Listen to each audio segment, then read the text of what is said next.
Welcome to the fantasy audiobook. Pirate. After punching the redhead, I went crazy. Chapter 81. Then, under the extremely unwilling eyes of Mr. 3, he was taken away by Smoker and his team. Feng Clay, who was watching Mr. 3 leave, seemed extremely shy and kept dancing in front of Mr. 3. Feng Clay. Oh, goodbye, goodbye. At this time, Feng Clay was giggling like something else. Although he was in a mummy state, he was still very happy. Luang, Shanya. At this time, Luang suddenly realized that this guy was quite mean. Sure enough, birds of a feather flock together. Okay, stop fussing. This is the only time you can be proud of. Once the matter with the Alabasta Kingdom is settled, I will send you back to Marine. After hearing this, Feng Clay, who was still fussing a moment ago, immediately stopped again. Afterwards, Luang carried him back to where he was just now. Shanya on the side was holding his head with both hands and wandering behind him. At this time, a carriage was passing behind the two people. They didn't realize that inside the carriage, Chopper was lying inside, soundly sleeping.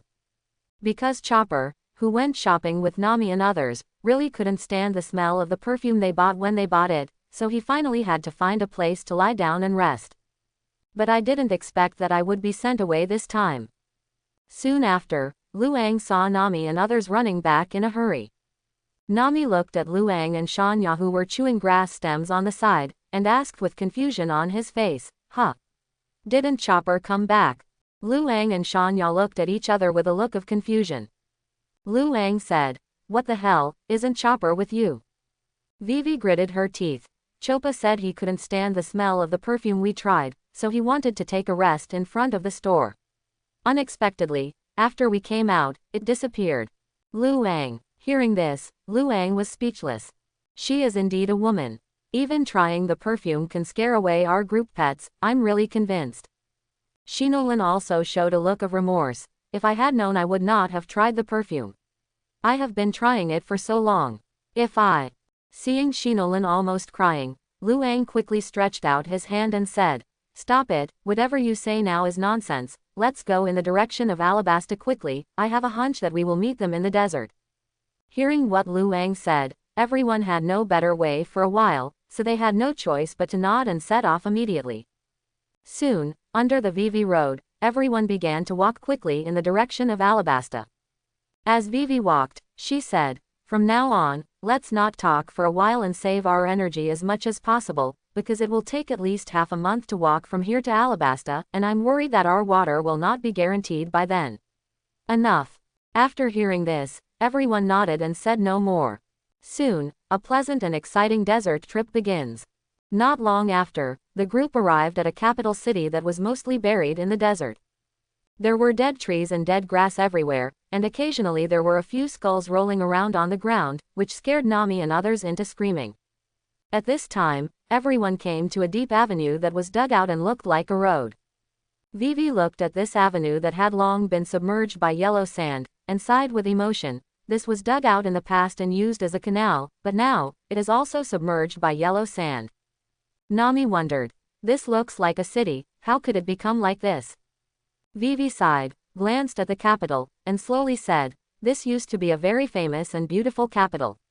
Its name was the water capital Elmaru, but it was so vibrant and beautiful. The capital of water has experienced the tragic situation of no rain for 3 years." Hearing this, everyone couldn't help but be slightly shocked. It hasn't rained in 3 years. Let alone a desert country, even other ordinary areas will suffer from drought. Seeing the yellow sand blown by the wind and looking at the skulls rolling by from time to time, everyone couldn't help but feel a sense of sadness. Then Vivi began to talk about the desert climate here and even in Alabasta. It turns out that a long time ago, the capital of Alabasta had always had good weather. Even if other desert cities suffer from drought, it does not affect the climate of the capital at all. But suddenly one day, a merchant ship came ashore and accidentally knocked over a pile of goods. A pile of green powder was poured directly onto the ground. Someone who knew this powder immediately shouted, "This is dancing powder." The merchant who was transporting the goods suddenly shouted, "This is what the king ordered to send to the capital. He doesn't know anything." As a result, a riot was triggered. Because dancing powder is an artificial powder.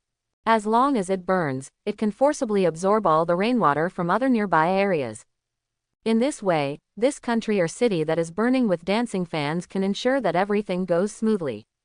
After hearing what this businessman said, other city residents in Alabasta were immediately unhappy. Because they feel that the reason why the capital can be in good weather is because of this relationship with dancing fans. Their king is a hypocrite, a bad guy, and an out-and-out devil. Countless cities spontaneously protested, and even directly formed teams to launch riots. But in fact, there is no such thing at all. The reason why the capital of Yuba can have good weather is purely due to the climate and has nothing to do with dancing fans.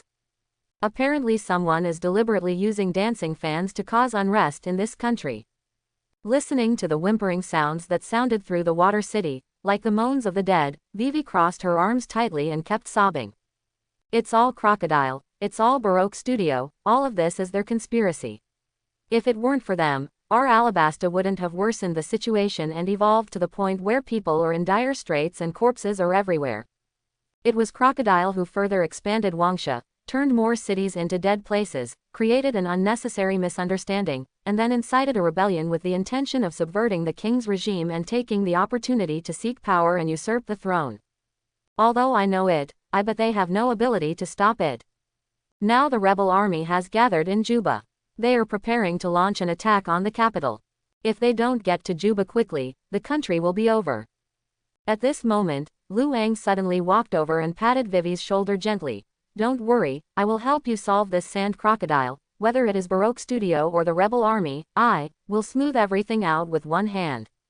Looking at Luang's calm and determined eyes, Vivi blinked her autumn eyes that were red from crying, then gritted her teeth and nodded heavily. Yes. Nami also said with determination at this time, let's go, next stop, Yuba. Vivi clenched her fists and said firmly, yes, go to Yuba, let's stop the war, make everything public, and let everyone know that the man behind all this is not the king, but Shichibukai Crocodile. Everyone was unanimous in their determination, and after helping to find a place to bury the homeless corpses, everyone set out on the journey to Juba again. Before leaving, Vivi also wrote a letter for the fast Karuduk to take with her. In the letter, Vivi made it clear that she and others wanted to go back and the initiator of all this conspiracy, and asked her father to be calm and wait for her return. Run fast. Thank you for your hard work. You must deliver it smoothly. With Vivi's encouragement, run fast and nod. Then it turned into a wisp of desert smoke and quickly disappeared from everyone's eyes. At this moment, everyone suddenly heard a burst of shouting coming from behind. Captain, Nami, everyone. Everyone turned to look, only to find that Chopper had caught up from behind at some point. Seeing Chopper coming back, everyone in Nami couldn't help but welcome him with joy. Nami was the first to rush forward and hugged Chopper immediately, almost crying. Chopper, I thought I would never find you again. I was almost scared to death. Chopper. Nami. I can't breathe. Seeing Chopper buried deeply in Nami's chest, at this moment Luang didn't know why, but he suddenly wanted to switch between himself and Chopper. What a happy little guy. Shinolin also showed fear. Yes, we all thought you were captured by bad guys, but fortunately you were back. Vivi walked over with a face full of remorse. It's all my fault, if I didn't take you to buy that perfume. Luang glanced at Chauba, and he curled his lips and said, okay, just come back. Let's keep going. We don't have much time left. After hearing this, everyone felt that it was reasonable, and after briefly reminiscing about old times, they continued on their way. The yellow sand in the desert was blown crazily towards everyone by the strong wind. Coupled with the scorching sun, it was extremely difficult for everyone to walk. After not walking for long, everyone felt thirsty. Fortunately, Luang was mentally prepared and brought 2 extra bags of hot water bottles with him when he left the town. Each pocket of hot water bottles adds up to 10 hot water bottles, and the 2 pockets add up to 20 hot water bottles. Shanya was also not to be outdone, and directly carried 2 small pockets. Each pocket had 5 hot water bottles, that is, 10 hot water bottles. In addition, he also carried some simple kitchen utensils and various seasonings, which are essential for survival in the wild. Seeing Shanya's competitive look, Luang felt a little funny at first, but after the fun passed, he suddenly felt that this guy was quite reliable. Because these things he is carrying are not fun, they are a big load for him. Even if he has gained strength now, it will be quite stressful to load so many hot water bottles for a long time. But he was different. Lu Wang, who was always cheating, was no longer an ordinary person. Now he has not to mention 2 big pockets, but even 10 pockets, which is not a big problem. Because his strength is 300 to 400 times that of ordinary people. Even if you are carrying a cow, you won't feel any strenuous effort.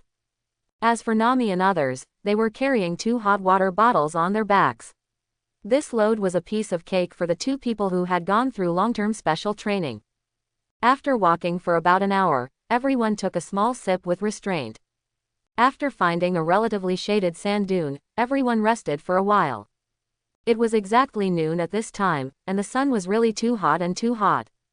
Even if they apply sunscreen, several beauties are still complaining. Seeing Vivi's relaxed and carefree look, Lu Wang couldn't help but look strange. Good guy, he really deserves to be raised in the desert kingdom, and his performance is actually a bit better than Shanya next to him. Nami, whose skin was a little sore from the sun, was applying sunscreen while looking at Vivi with envy. Vivi, your skin is so good, you are not afraid of the sun. Look at me, here and here are all sunburned. Vivi pulled up a bit of her messed up hair, smiled slightly and said, after all, I grew up here and I'm used to it. At this moment, Chopper's ears suddenly moved slightly. He subconsciously raised his head and looked into the distance. Looking at the strange Chopper, Lu Wang said, what's wrong? Chopper. Chopper showed a trace of confusion. It seems, something is coming. Hearing this, Lu Wang also looked into the distance at this time. After about a few seconds, he also felt the domineering power of seeing and hearing. Just about 300 meters away, there is a huge lizard under the desert that is approaching here at a speed of 50 meters per second. Hey guys, it looks like dinner is going to start early. Lu Wang smiled slightly, and then slowly pulled out the second-generation ghost. Seeing Lu Wang standing up and pulling out the second-generation ghost, everyone couldn't help but feel shocked. Being able to pull up the second-generation Kidetsu means that something terrible is approaching. 3 seconds, 2 seconds, 1 second. Lu Wang is counting down in his heart. When the desert 30 meters ahead suddenly spurted out hundreds of feet of sand, a huge purple lizard that was hundreds of meters tall appeared. The moment they saw this guy, Nami and the other 3 hugged him instantly and screamed, the monster has appeared. Blood Moon. With a low groan, Lu Wang slashed out with his sword. In an instant, the blood-red 100-meter arc moon flashed directly from the center of the giant lizard's body. The next second, a fountain-like waterfall of blood that was dozens of meters long spurted out from the giant lizard's body. Then, with a roar, the entire big lizard was split into 2 from the center, and the 2 halves fell on the left and right sides. Kill instantly with 1 sword. Seeing this scene, Chopper was dumbfounded. This was the first time he saw Lu Wang take action, and he never expected Lu Wang to be so powerful. Such a terrifying monster was defeated by a sword. Such a fierce force, such a powerful strength, it is simply jaw-dropping. At this time, Vivi suddenly looked horrified and said, no, this is a desert monitor lizard. Usually male and female go together. It's not enough for you to kill one, there will be another one that will follow. Sure enough, as if to confirm Vivi's words, soon, the yellow sand behind them began to rise. Then, the second desert monitor lizard also appeared. Blood Moon. Almost before the big guy launched his attack, the second terrifying blood-red slash hit the middle again and dodged past. This desert monitor lizard was thinking that Lousy had finally encountered food and could finally have a good meal. Unexpectedly, a blood-red arc moon struck quickly, and the next second, everything went black. Then, it was cut in 2 and killed in the blink of an eye. Looking at the big guys at the front and back, Lu Wang smiled slightly, and then quickly took back the second-generation ghost. He clapped his hands and said casually, not bad, not bad, I figured out the source of the food in one go, Shanya, I'll leave the rest to you. Shanya, who was accustomed to carrying various kitchen utensils and seasonings with him when traveling, nodded and started to work without saying a word. It didn't take long for the aroma of barbecue to hit your nostrils. Thanks to Shanya's perfect craftsmanship, everyone quickly enjoyed the extremely delicious giant lizard barbecue. Because of the addition of Shanya's secret seasonings and his perfect barbecue skills, the meat looks golden in color and fragrant. When you take a bite, a rich and delicious flavor bursts out of your mouth. It was as if a giant lizard was dancing in its mouth. The deliciousness, tenderness, and indescribable deliciousness made everyone feast on it for a while. It didn't take long before everyone was satisfied with their food and their bellies were round. After seeing everyone's happy and satisfied smiles, Shanya also looked extremely happy. Being able to make food that everyone can like, find delicious, and feel satisfied with. It was the most fulfilling and inspiring thing for him. It can be said that apart from revenge, cooking is almost his greatest passion in this life. After having a full meal, everyone went on their way happily again.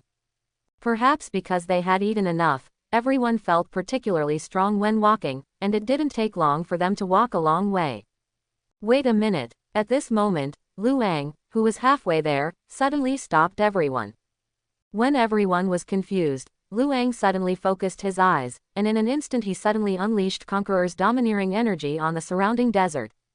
The next second, countless blood-red rats jumped out of the desert. I saw them opening their ferocious fangs and biting everyone like little devils. But the moment he popped out, he was swept away by an invisible wave of air. Then, all the blood rats with ferocious eyes suddenly turned their eyes white and fell to the ground in the blink of an eye. All this happened in just half a breath. By the time everyone reacted, no less than hundreds of blood rats were lying directly on the ground. Looking at these blood-red mice, Vivi's face couldn't help but change. It's actually a bloodthirsty poisonous rat. Looking at the densely packed dead rats on the ground, Nami and Shinolin were also trembling with fear. This thing looks smaller than a mouse on land, but the fangs exposed are extremely terrifying. It's like a devil's tooth, so sharp it makes people's scalp numb. This desert is too scary. There are all kinds of monsters. What scary rats, why are there so many? Shinolin and Nami were hugging each other at this time. Although two people can now kill an adult with one punch, they still have a natural fear of rats. Looking at the bloody mice all over the ground, Vivi was trembling all over. Bloodthirsty venomous rats are one of the most terrifying creatures in the desert. In order to preserve their physical strength, they usually choose a place to sleep until someone wakes up, and then they suddenly attack. Their lethality alone is average. After being bitten, people will be slightly paralyzed. However, these guys usually act in groups, at least dozens or hundreds of them. Therefore, the people who are usually targeted are basically I can't live. I didn't expect that we would meet today. Hearing Vivi's description, everyone couldn't help but feel chills. Especially seeing the densely packed dead rats all over the ground, the feeling was even more terrifying. Nami swallowed, and stepped over the mouse with a numb scalp. She looked at Vivi with worry. Vivi, are there many people like this in this desert? Vivi sighed and said, there are many, and there are many kinds. In addition, each one is an extremely vicious existence, because the environment and climate in the desert area are extremely harsh, and they are not strong enough or vicious enough. With a temperament and a cunning enough character, there is no way to survive in a place like this. These desert creatures are hunting and being hunted every day, and some even cannibalize their own kind. Therefore, here, there is nothing creatures are friendly. In this regard, Luang's expression remained extremely calm. He knows everything about the plot of One Piece, and he knows it without Vivi's introduction. At this time, Shinolin also looked at Luang with gratitude. Thank you so much, sir. If you hadn't been here along the way, sir, I'm afraid we would have been dead. Luang waved his hand. Let's go, we are all in the same group, no need to say this. Vivi nodded and said, well, let's continue on our way. When we get to the next rocky point, let's take a good rest. Everyone mustered up their energy and continued on their way. Walking on the desert full of yellow sand, everyone staggered with every step. After all, this is not flat ground, and it is difficult to walk fast. Coupled with the strong wind and sand blowing from time to time, everyone used their hands to block it or pulled down their coats and hats to avoid sand blowing into their eyes as much as possible. The desert climate is really too difficult for ordinary people. If you don't know the direction and have an acquaintance to lead the way, you might easily get lost in this desert accidentally. Unlike the helpless and sad expressions on everyone's faces, Luang, who was carrying a bunch of salutes and water bottles, looked very relaxed. His strength is hundreds of times that of ordinary people. It is not too simple or too easy to carry such a thing. Now he is admiring this unique desert scenery all the way. In reality, he has only seen deserts on TV, but has never been exposed to real deserts. Therefore, along the way, Luang looked very expectant, curious, and happy. As for the monsters hiding under the desert, Luang was not afraid at all. With his domineering level of knowledge, all threats within 300 meters will be noticed by him immediately. 300 meters, with his lightning-quick reaction speed, is completely enough to deal with all threats from the outside world. For example, those bloodthirsty poisonous rats just looked very scary, and they also acted in groups. But to Luang, it was nothing at all. Even if he only has 1 second of reaction time, he can launch a surprise attack in an instant, and in a critical moment, he can forcefully reverse the situation and turn the crisis into safety. As for why these guys were not noticed before, it is because these guys were in a peaceful state before. But even so close, it still gives Luang enough time to react. Shanya. At this time, Shanya, who was carrying some kitchen utensils and a kettle, suddenly let out a breath of air. Although he was very strong, due to the sun exposure, the difficulty of walking in the desert, dry mouth, loss of physical strength and other factors, Shanya still couldn't bear it. Seeing this, Luang couldn't help but stretched out his right hand. Give me some of your luggage. Looking at Luang's helping hand, Shanya glanced at him and then shook his head. Although he is still young, Shanya already regards himself as an adult. The most important thing is that he also saw a huge mountain-like luggage bag that Luang was carrying. Compared with Luang, he is nothing but a witch. The most important thing is that Luang never appeared to gasp for breath from beginning to end, which made Shanya feel a little ashamed. He is not that old, but he can carry far less things than the captain. The captain didn't even scream when he was carrying so much, but he complained that he was tired after carrying so little. What kind of man do you think you are? How can I be strong like this? How can I avenge my family like this?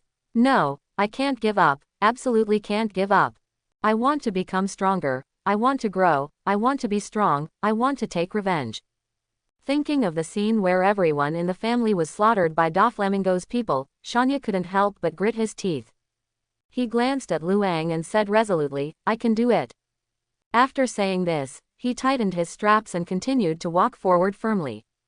Luang was frightened when he saw Shanya's eyes becoming extremely resolute and firm in that moment. What stimulated this guy? I just wanted to help him lighten some of his burden, why did he suddenly become like a chicken?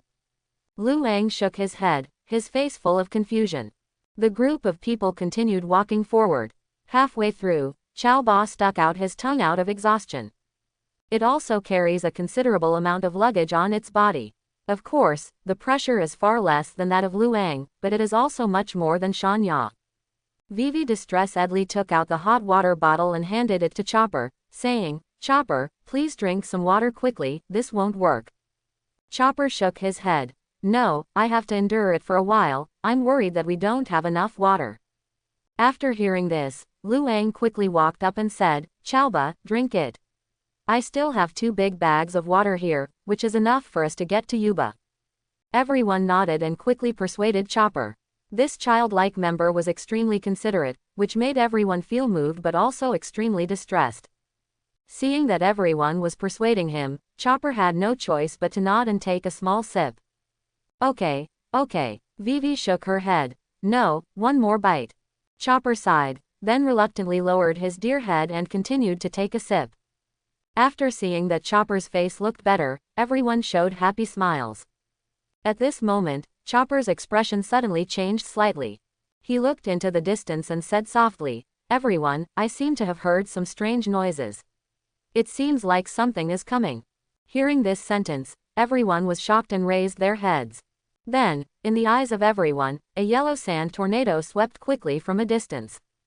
Vivi, who has lived in the desert kingdom for a long time, saw this, and her expression changed slightly, but she didn't look extremely panicked.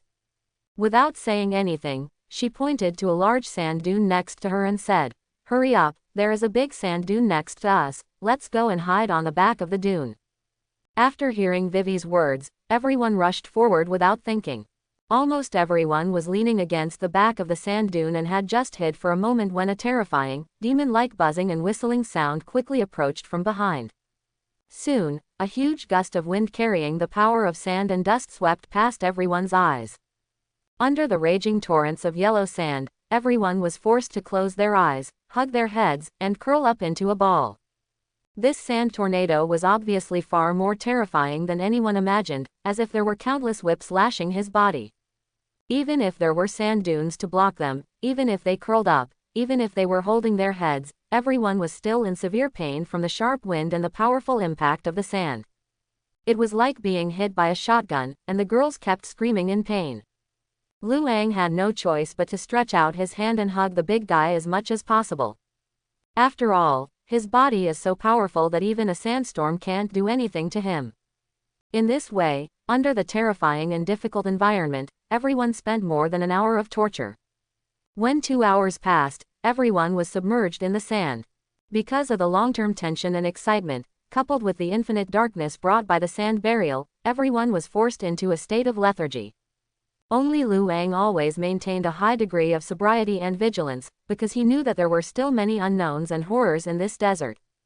As a man with the highest level of three-color domineering, he is the only one who can protect the big guys here. If even he falls asleep, everyone will be in danger. No one knows that while they are sleeping, some strange and terrifying creature will approach them. Therefore, even though he was a little sleepy, Luang still gritted his teeth, cheered up, and survived this wave of sandstorm. However, this power of nature is indeed beyond the power of human beings to stop. After experiencing the power of this sandstorm, Luang couldn't help but look bitter and shook his head. His power is very powerful, but compared with this terrifying sand tornado, he seems to have no advantage. After all, this thing affects the entire desert. At this time, he was also very happy that he had the power of the 4 emperors, and he was still in this state to face the sand tornado. If it were in reality, there would be absolutely no suspense, and I would be 100% finished. When he felt that the tornado had indeed left, Luang quickly shook away the sand covering himself. After spitting out a small mouthful of sand, he pulled up his friends who were buried in the sand one by one without thinking. Nami rubbed his eyes and looked around blankly. It's strange. I feel like I've been sleeping for a long time. Where is this place?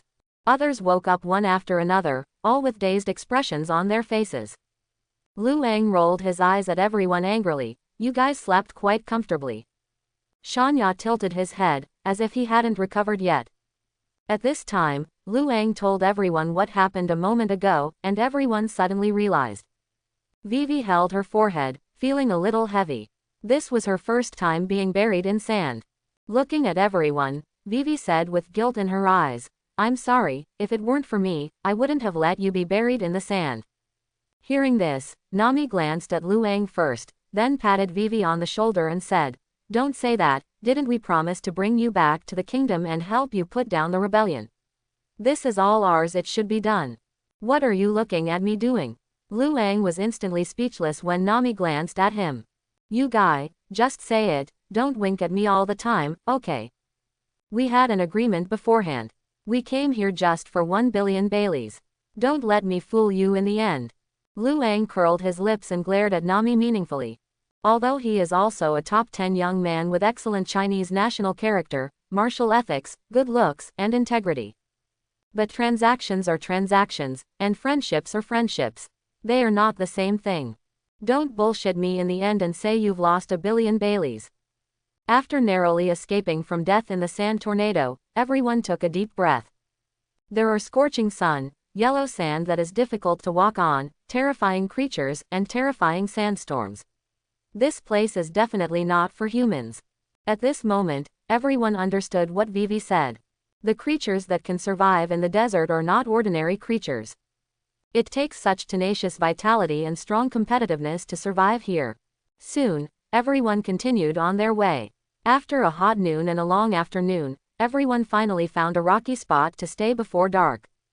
Because there were many monster bones along the way, Luang also subconsciously picked up a lot of them at Vivi's suggestion. That's when these bones come in handy. Soon, a heating fire was burning. As soon as night arrives, the temperature in the entire desert drops crazily. Not long after, an icy cold wind swept in from outside the rock point. The icy wind, coupled with the freezing temperature, immediately made everyone shiver.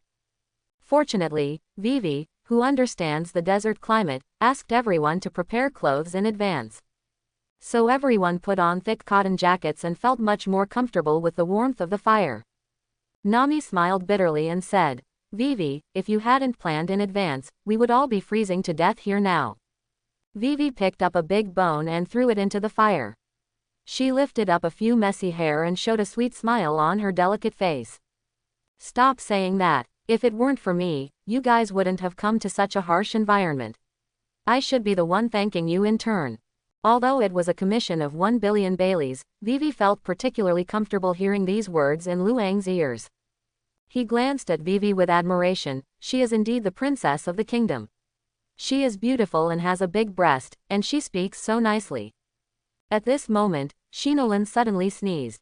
Upon seeing this, Nami quickly reached out and hugged this good sister and said, "Alan, what's wrong with you? Are you cold?" Shinolin shook his head and said, it's okay. Maybe the temperature difference between day and night was suddenly too big, and I didn't get used to it for a while." She stretched out her pink and white hands and warmed herself in front of the burning fire while exhaling white breath. At this time, Feng Clay suddenly looked at everyone shivering, and whispered, Then, can you give me some clothes to wear? I'm almost freezing to death." Glancing at Feng Clay on the side, Luang showed a hint of surprise. He discovered that this guy was really a cockroach from immune to death, and he actually recovered more than half of his body in just one day. With such powerful vitality, it's no wonder that he can survive for so long in Impel Down City.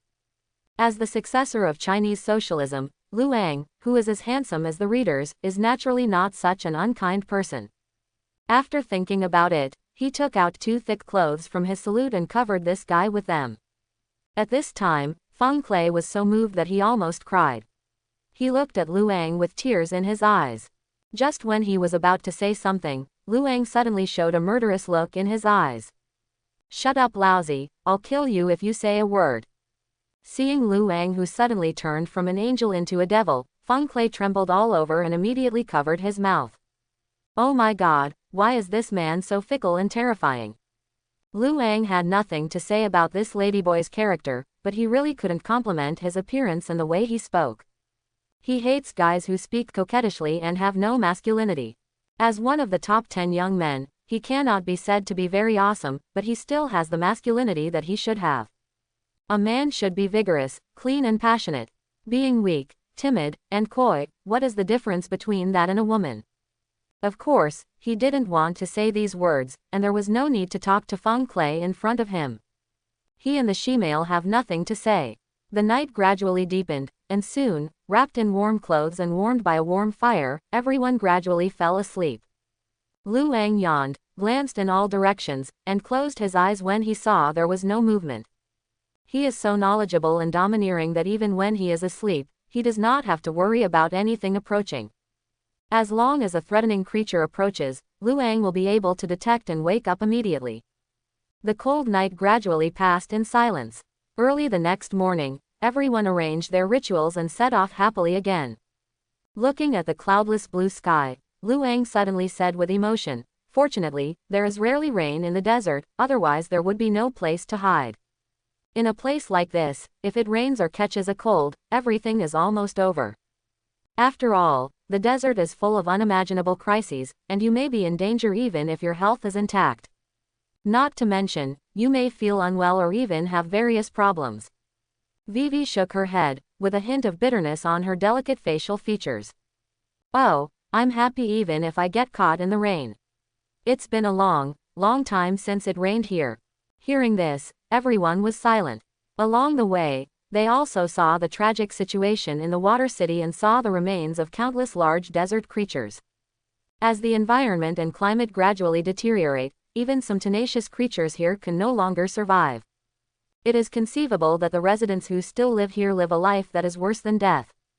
But misfortunes come to pass. This is not something that everyone can solve immediately. Everything needs to be considered in the long run.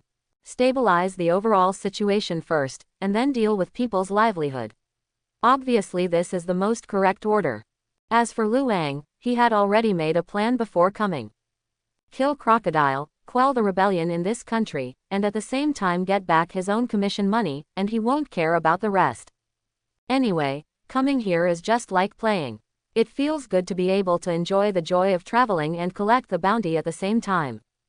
Etc. At this moment, Chopper suddenly raised his head. I thought I heard a cry for help. What cry for help? Nami and others looked at each other, but didn't hear anything at all. Chopper gritted his teeth and said, "In front, someone is calling for help, I'm sure." Lu Ang glanced at Chaoba, then nodded, "Okay, I'll go take a look." He put down his luggage and walked quickly forward. Not long after, Lu Ang saw a camel being bitten in the mouth by a piranha. This camel is no stranger to him at all. He is a very lustful guy. This guy only allows women to sit on it, not men. Thinking of Nami and others' difficulty in walking, Lu Ang shook his head, and finally decided to save this wretched camel. After all, it is still quite a long way from Juba. 3 times 5 divided by 2, Lu Ang kicked the piranha to pieces. Ding! Congratulations on hitting the piranha and gaining strength +2. When he heard the sound of the system, Lu Ang couldn't help but be stunned. Is this thing a fake corpse? He thought the thing had disappeared, but unexpectedly it started ringing again at this moment. But after calming down, Lu Ang realized that he had actually misunderstood. Because the system prompts to hit the piranha, not to defeat it. There is a big difference between these two meanings. If you say that you can gain power only by defeating him, then it is impossible for him to obtain the heaven-defying attributes of red hair. Unfortunately, too much time passed, and he didn't pay attention to how much strength he had added so far. However, preliminary estimates suggest that there should be about 400. A normal person's strength is only 1 point. In other words, his current strength is 400 times that of a normal person. This is not a simple 1 + 1, but a double terrifying bonus. Lu Ang knew that even if he didn't use the weapon to entangle, he could easily defeat the previous big lizard with just the strength of his body. Coupled with the weapon color entanglement and even the conqueror's entanglement, it is estimated that the power will rise to several levels. If he continues to increase his strength, Lu Ang feels that if he encounters Kaido later, he may be able to kill him with one punch. Forget it, don't think so much now, let's take this wretched camel back first. Lu Ang thought in his mind and pulled the camel's rope directly to go back. At this time, the camel was trembling all over and looking behind him anxiously, as if something was about to come out. A second later, under Lu Ang's domineering perception, he also noticed a huge guy coming towards him crazily. The next moment, the desert suddenly rose up. Immediately, a giant purple poisonous scorpion rushed out of the desert. Its dark brown eyes stared straight at Lu Ang, and without saying a word, it raised the scorpion tail behind it and stabbed him quickly. Looking at the scorpion tail, which was as big as a copper pillar, Lu Ang looked calm. I saw his right hand wrapped with armed domineering energy, and then he hit the scorpion tail angrily head-on. There was a loud bang, and the entire scorpion tail was instantly smashed to pieces by a punch as black as ink and as hard as iron, and countless amounts of dark green liquid spurted out in an instant. Ding! Congratulations to host for defeating the giant desert scorpion and gaining strength +30. Hearing this voice, Lu Ang couldn't help but look happy. He is indeed a big guy, giving him a full 30 points of strength bonus in one go. By the way, can an opponent only have the power added once, or can it be added an unlimited number of times? Seeing the giant desert scorpion that was in pain and screaming on the spot, a thought suddenly flashed through Lu Ang's head. The desert giant scorpion did not expect that his always invincible peerless scorpion tail kill would be ineffective today, and even be defeated by the human in front of him. Frightened, it turned around and ran away without saying a word. As one of the native desert overlords, the desert giant scorpion's sense of danger far exceeds that of other creatures. It was not able to grow from a small stature to its current size because of its reckless behavior. When it senses that it is no match, the desert giant scorpion will immediately change its mind and escape quickly. It is the last word to keep the green hills and live well without fear of running out of firewood. But it reacts quickly, and Lu Ang is even faster. Before the big guy could turn around and leave, Luang jumped up without saying a word, and smashed the guy's head with his fist wrapped in armed domineering force. The giant desert scorpion screamed, and then its entire body fell apart in an instant and was shattered. Countless green liquids, bodies, and various flesh and blood were mixed together, completely collapsing to the ground. Why is there no prompt? Luang looked at the giant desert scorpion that fell to the ground and was so shattered that almost no intact piece could be found. Luang's face was filled with astonishment. He thought he could add one more time, but he didn't expect that the system was completely gone. Obviously, this thing can only be increased once, and it will be useless the second time. Although this result was not beyond Luang's expectation, he still felt a little disappointed when he saw this scene. Hey, I thought it would be a bug. I can directly eat the highest level. How cool. Luang shook his head, knowing that his wishful thinking was in vain. However, despite being disappointed, his mood was not affected much, and he did not complain about the system because of it. This result was within his expectation. If he can get bug, then he can still play with a hammer. Okay, come with me. Luang jumped onto the camel without saying a word. This wretched and lustful camel turned his head and was about to bite Luang off as a man like before. Unexpectedly, just when it opened its mouth and was about to bite Luang, a cold snort instantly made it tremble. Luang said with an indifferent expression, "If you want to die, then bite it." He is not the previous protagonist Luffy, he is not that easy to talk to. If this lustful camel knew the rules, then he would give it a chance to survive.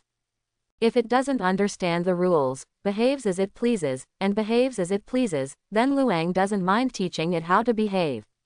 This guy has developed such a picky character simply because his life is too comfortable and he has never been severely beaten by society. Luang doesn't have such a good temper and lets it play with it. Sure enough, under the intimidation of Luang's captivating eyes and murderous intent, the lustful camel immediately retracted his head. After that, it carried Luang honestly along the way and walked towards the road Luang came from. As soon as he reached the front of the crowd, Luang heard Nami on the opposite side, pointing at the sky and shouting at the top of his lungs, "Sorry, Captain, our salute was blocked by those strange birds. It was taken away." Luang looked up subconsciously, and then saw a line of about dozens of big white birds flying overhead. I don't know if Tien deliberately painted them like this, but the eyes of these birds are all slanted. They looked down from above, shouting, and showing extremely contemptuous and disdainful eyes.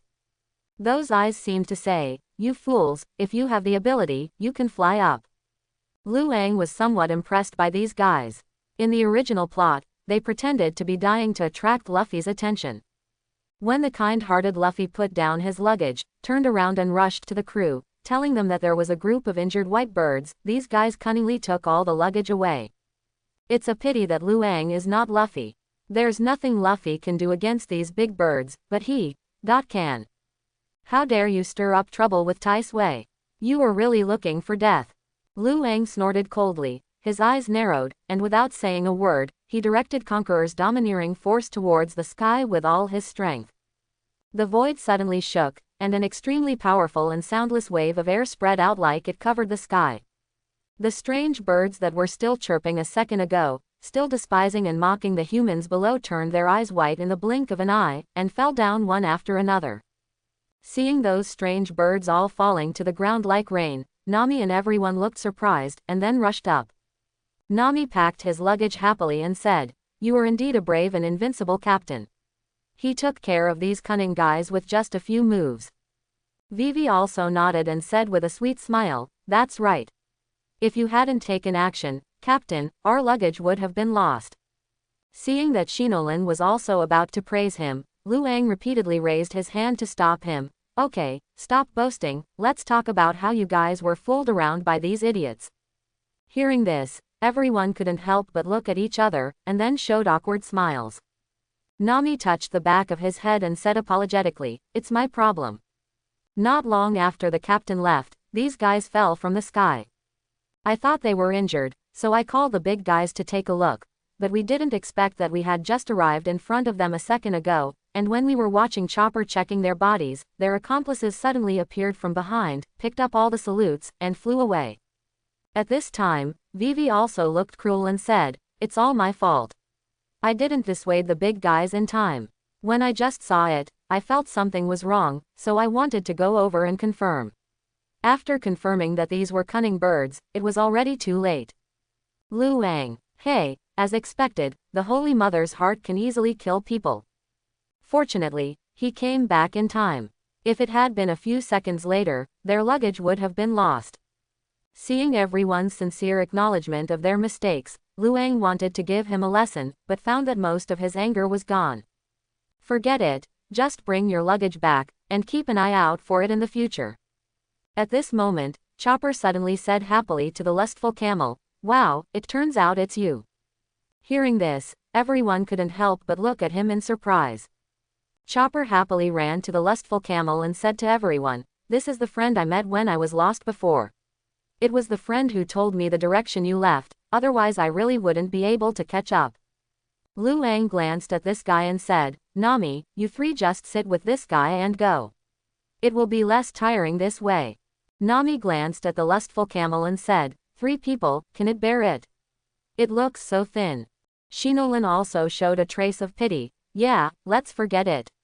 The 3 of us can still walk. If we all sit on it, it's too hard." At this time, the lustful camel opened his mouth, not knowing what he was saying. Chopper nodded and cooperated with the translation. "My friend said that even though it is very thin, it is very strong. It has carried 400 to 500 kilograms of cargo. You 3 girls are nothing. Come up, everyone." Lu Wang rolled his eyes at the lustful camel. Of course he knew that the camel has a strong load-bearing capacity, otherwise he would not have suggested letting Nami and the others sit on it. It's just that this guy is so horny that no one would be happy to see him. If he hadn't been worried that these 3 women wouldn't be able to stand it in the end, Lu Wang would have killed them with a sword when he saw them.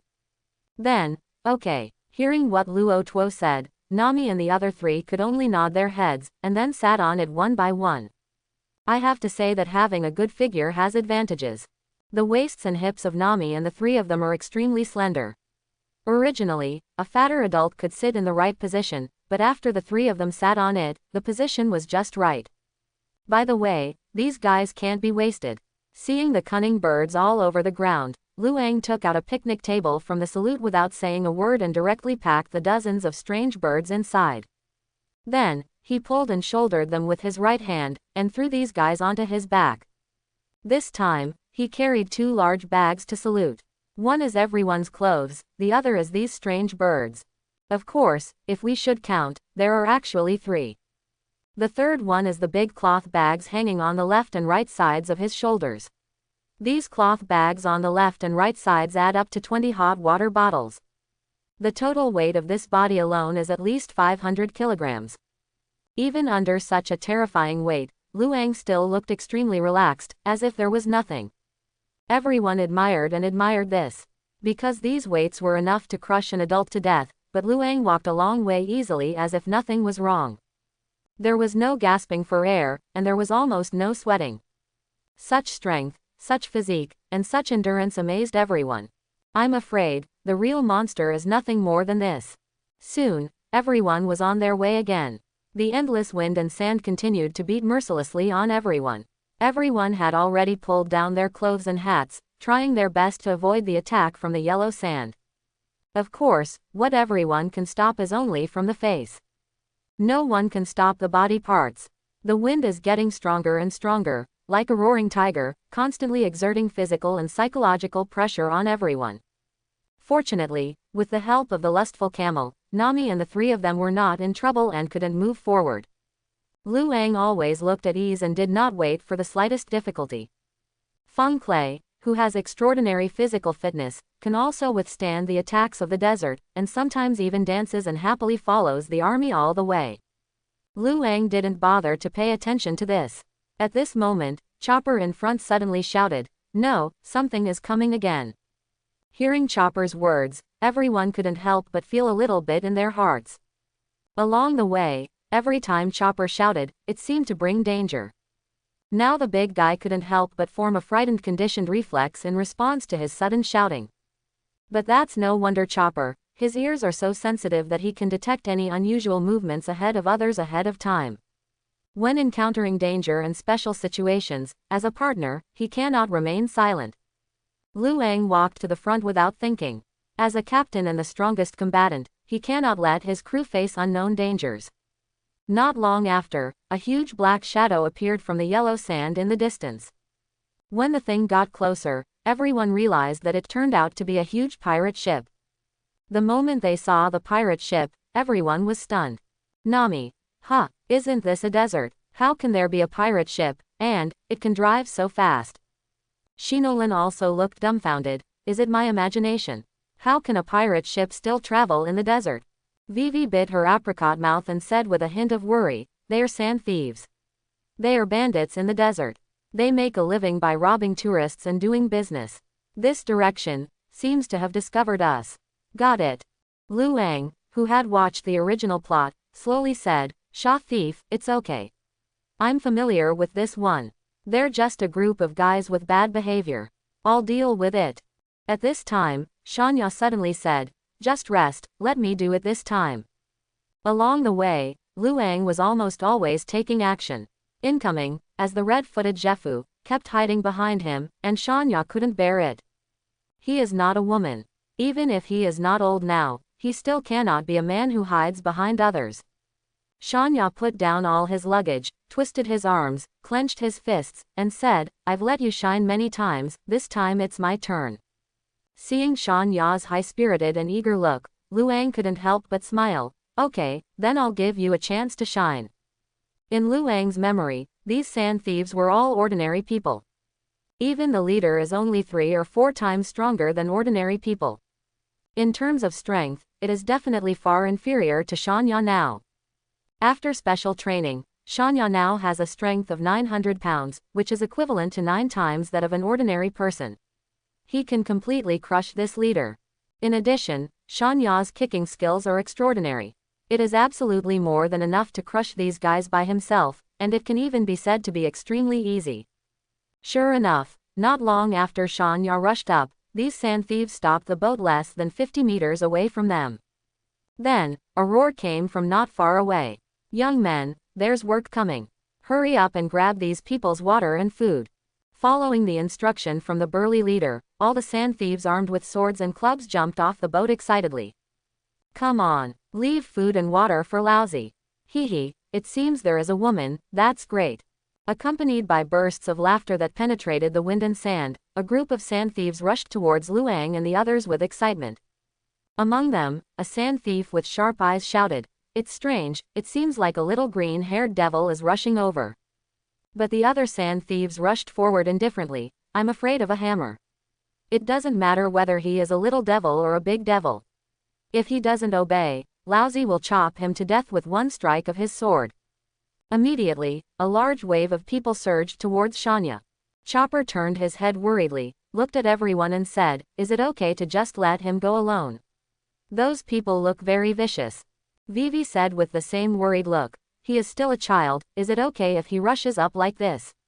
Isn't he a chef? Lu Ang crossed his arms and grinned.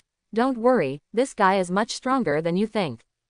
Because the two of them had never seen Shanya take action in person, they both thought that little Shanya was just an ordinary child with a hint of rebelliousness. Only Lu Ang, Shinolin and Nami knew that little Shanya was not as simple as it seemed. Nami smiled and said, Don't worry, this little guy is not simple. Vivi. Shinolin smiled and said, He once killed hundreds of members of the Black Cat Pirates by himself. Just when Vivi and Chopper were surprised, little Shanya entered into a head-on conflict with those sand bandits. Ouch! Soon, a series of screams came from a distance. Although yellow sand blocked their sight, everyone still vaguely saw a figure flying into the sky. Those people were obviously not Shanya, but sand thieves who came to attack everyone. Under Shanya's crazy attack, he kicked a sand bandit one by one and killed more than a dozen people in the blink of an eye. At this time, members of the sand bandits were still approaching. Leg meat, back meat, shoulder meat, super large ham, super tenderloin. Shanya kicked the sand bandits flying into the sky with a casual kick. After special training, he has already transformed into several levels. Although it is not necessarily comparable to Sanji, it is definitely approaching the opponent's level at an extremely fast speed. Vivi and Chopper were stunned as they watched the sand pirates flying up into the sky and falling down again like fireworks. This is too strong. Not long after, a shocking roar sounded from the front. Brat, you actually destroyed all my men.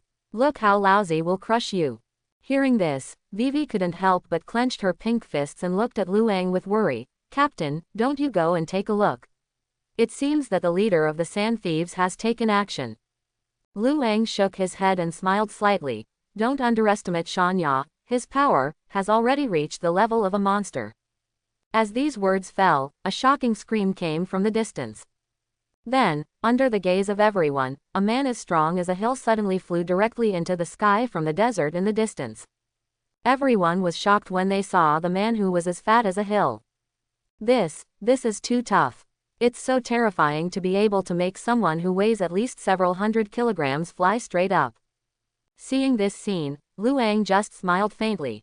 All this was as he expected. The strength of the little Shanya has reached a full 900 pounds, which is equivalent to 9 times the strength of an adult. With this kind of power, coupled with his powerful kicking skills, it is definitely not difficult to make such a big guy fly. Luang. It seems that the gains from the special training are very impressive. Luang was not surprised by Shanya's rapid progress. Because this guy didn't just want to become stronger, but became stronger with the intention of revenge. It was within Luang's expectation that he could have such terrifying power and make such terrifying progress. It didn't take long for Shanya to come back. He had his hands in his pockets and looked arrogant, as if he was very proud of himself. With a loud bang, the man who originally flew into the sky fell hard behind him. This loud noise directly promoted Shanya's character once again. Vivi's eyes revealed in admiration. Shanya, you are so powerful, you are a group of sand thieves who kill without blinking an eye. Chopper also exclaimed. You are so awesome, you actually killed so many people by yourself. Nami and Shinolan smiled and gave Shanya a thumbs up. Luang couldn't help but feel funny when he saw Shanya's steps of disowning his relatives. You guy, your walking posture is so stinky. Shanya glanced sideways at Luang and snorted. We're just a bunch of little sand thieves.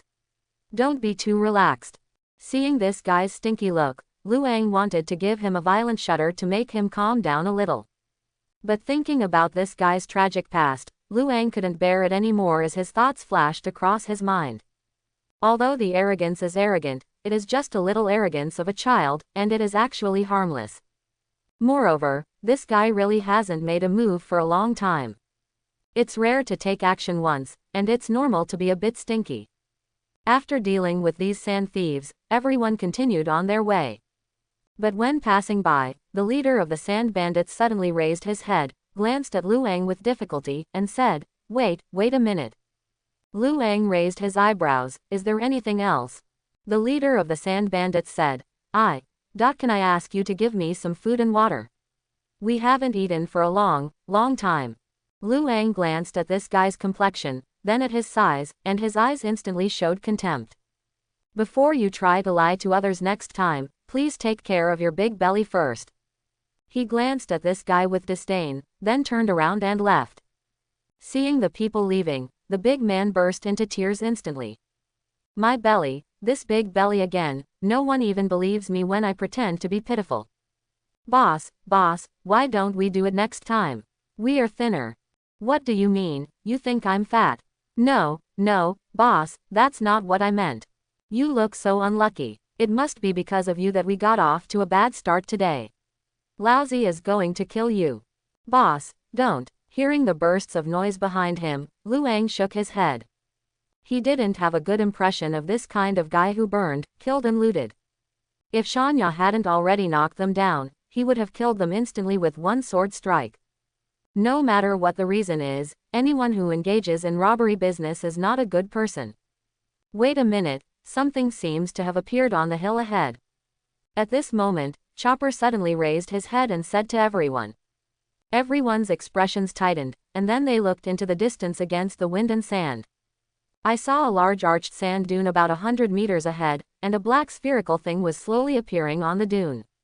Seeing this thing, Vivi couldn't help but cover her mouth and screamed. Everyone, change the direction quickly, that is a giant dung ball, at least tens of thousands of pounds. Once it rolls down, it will be enough to crush all living things. Hearing this, everyone panicked inside. It weighs tens of thousands of kilograms. If this thing is pressed down, who can withstand it? Without saying a word, everyone quickly prepared to walk to the other side.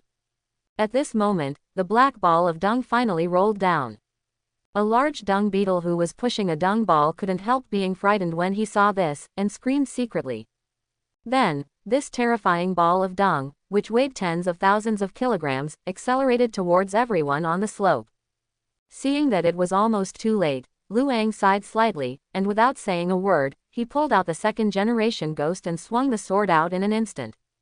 Howling wolf. Just after hearing a shocking wolf howl, a huge bloody wolf suddenly burst out of the air and angrily attacked the dung ball with unparalleled speed.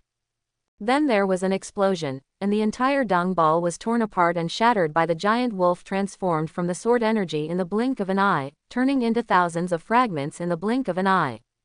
Seeing the fragments scattered on the ground, everyone breathed a sigh of relief. Fortunately, Luang was there along the way, otherwise they would have died countless times. Nami patted his heaving chest and said, "It's really scary." Vivi also smiled helplessly and said, "There is no way, this desert is like this, there are all kinds of crises everywhere." Shinolin shook his head, spread his hands, and his beautiful face was full of helplessness. "It's really a wave of ups and downs." The words came true. Almost as soon as Shinolin finished speaking, countless sand thieves surged from the sand dunes again, directly surrounding Luang and others. "Ha ha ha, I didn't expect to meet tourists here. Judging from the salutes of these guys, there must be a lot of food." A middle-aged man with a beard, wearing a yellow robe, and a sinister eyebrow shook a silver scimitar in his hand. He glanced at Luang and the others below, raised his head, and said condescendingly, "If you want to survive, you must bow to Lousy, otherwise I will give the order and all my men will come down. I can kill you in a second." Hearing this, Nami and others looked at each other, and then looked at these guys with strange expressions. Not to mention ordinary people, how could they be afraid of these sand thieves when they could defeat even big guys like the Desert Monitor?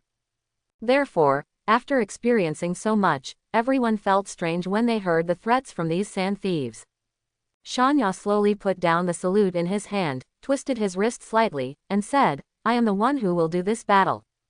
Seeing the little guy so enthusiastic, Luang could only nod. It's rare to see this little guy so excited, so give him more opportunities to show off. No matter what, after training for so long, it's time for actual combat. Although these guys are not easy targets for practice, they can at least give little Shanya a warm-up effect. Seeing that these people were motionless and only allowed a child to rush over, these sand thieves couldn't help but look like Monk Jong-er was confused. "What does this mean? Are you asking this little kid to kowtow and beg for mercy?" The greasy fat leader at the head touched his beard, shook the sword in his hand directly at Shanya, and said, "Kid, do you want to beg for mercy?" Lousy tells you, begging for mercy is useless. Yes, Lousy is just for robbery. If you don't hand over food and water, you will be dead. Begging for mercy. There's something wrong with your head. Shanya sneered, then suddenly accelerated and came directly in front of the leader. "Try my super sausage." What? Before the greasy uncle-like sand bandit leader could react, he flew into the sky instantly as if he had been hit by a warship. Seeing this scene, the eyes of the other sand thieves almost dropped. What a powerful flying kick. Would it be so scary? Oh my god, was this kid raised by gorillas? A group of sand thieves hugged their heads and looked in disbelief. Snort. Shanya snorted coldly, without giving these guys any chance to react. He jumped forward and immediately rushed towards the sand bandits. Soon, one sand bandit after another was kicked into the sky by Shanya like fireworks. Shoulder, leg meat, big back meat, super beef burger.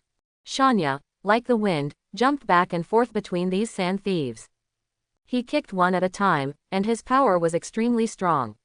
Like the legendary King of Power, he sent hundreds of sand thieves into the sky in the blink of an eye. These people either had their hands or feet broken, or their bones and flesh were shattered.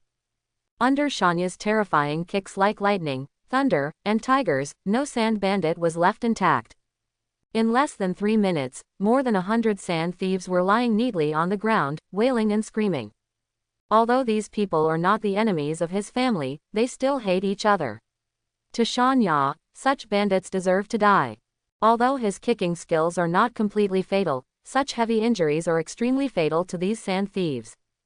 Because this is a desert, even those with healthy bodies can't live safely, let alone those who have been seriously injured and have broken arms and legs. Weak chicken. After defeating these guys, Shanya stretched out his thumb, and then gestured downwards, with a mocking gesture that was clear to all. Seeing this guy's stinking look, Luang couldn't help but shook his head in amusement. This little brat is a brat. Winning is not enough, he has to unleash another wave of ridicule and damage. Luang said, "Okay, come back as soon as you are done with the limelight. We are getting late." Shanya nodded and then ran back quickly. Looking at the sand bandits all over the ground, Chopper looked at Shanya with stars in his eyes. "Wow, Shanya, you are so powerful. You defeated so many people at once." After Shanya carried it up and saluted, he felt like he was floating when he heard Chopper's praise. He grinned uncontrollably, and said in a rude tone, "Hey, they are just a bunch of soldiers and generals. I have used less than 5 points of my real power." Hearing this, the little stars in Chopper's eyes twinkled even more. In order to prevent this guy from continuing to make a fuss, Luang quickly said, Okay, the whole world knows that you are awesome. Let's go quickly. It's best to get to the next rocky point before dark. Otherwise we will have to eat and sleep outside." Hearing this, Shanya, who was about to continue to make a fuss, said, "Oh," and followed him all the way while carrying the salute unwillingly. In the afternoon, everyone happened to encounter a strange stone forest. At Vivi's suggestion, everyone quickly took a rest on the spot. Shanya, deal with these guys. After taking off the clothes and saluting, Luang handed the dozens of cunning birds he had just wrapped to Shanya. Shanya nodded, quickly took the big package, lifted it to the side with his hands and feet and started to prepare to handle it. The hot wind blew through the stone forest, causing bursts of whistling sounds. Like an old man's low voice, it sounds a bit like the vicissitudes of life. Not long after, a strong and fragrant smell floated around the stone forest. Luang, who was looking around with a telescope and admiring the desert scenery, smelled the smell and immediately put away the telescope and hurried back. Soon, roasted cunning birds with golden color and tempting meat appeared in front of Luang. Nami smiled and handed one of the fattest cunning birds to Luang. "Captain, you carry the most salutes and fight the most dangerous battles, I'll give you the fattest one." Luang laughed and took it over politely. Smelling the extremely fragrant smell and looking at the shiny golden color, Luang couldn't help but open his index finger wide, put it into his mouth without saying a word, and started chewing it. The moment it entered his mouth, Luang's eyes suddenly lit up. The texture of the meat is so tender and plump. This cunning bird looks very cunning, but its meat is unimaginably tender. It is indeed the meat of a bird, every piece is extremely delicate and tender. Although it doesn't melt in your mouth, the rich and juicy taste leaves a lingering aroma in your mouth and teeth. It's simply too delicious to be described in words. The more Luang ate, the smoother it became, and the more he ate, the more addicted he became, and he picked them up one after another in the blink of an eye. In less than an hour, Luang killed a dozen cunning birds by himself. Seeing the bones on the ground, Luang let out a long breath. So refreshing, so full. He wiped his round belly and lay directly on the sand, panting slightly. Just now, he was almost in fighting mode, working like crazy. 11 cunning birds, he just didn't stop for a moment, he kept one after another, until he fighted them all into his stomach. Looking at the trophies all over the floor, Luang showed an extremely satisfied smile. This meal can be regarded as the most enjoyable meal I have eaten since entering the desert. Compared with the monitor lizard, the meat quality of this cunning bird is simply on a higher level. Coupled with the superb cooking skills of Shanya, a super chef, the meat of the cunning bird was fully displayed in one fell swoop. Because of this, Luang was able to kill so many cunning birds in one go. At this moment, he was suddenly very happy for his previous decision. If he had let the cunning bird go, he would not be able to eat such delicious food now. By the way, it seems that there is still a long journey from here to the destination. There should be many monsters appearing during this period. At this moment, Luang suddenly had a lot of expectations for the next journey.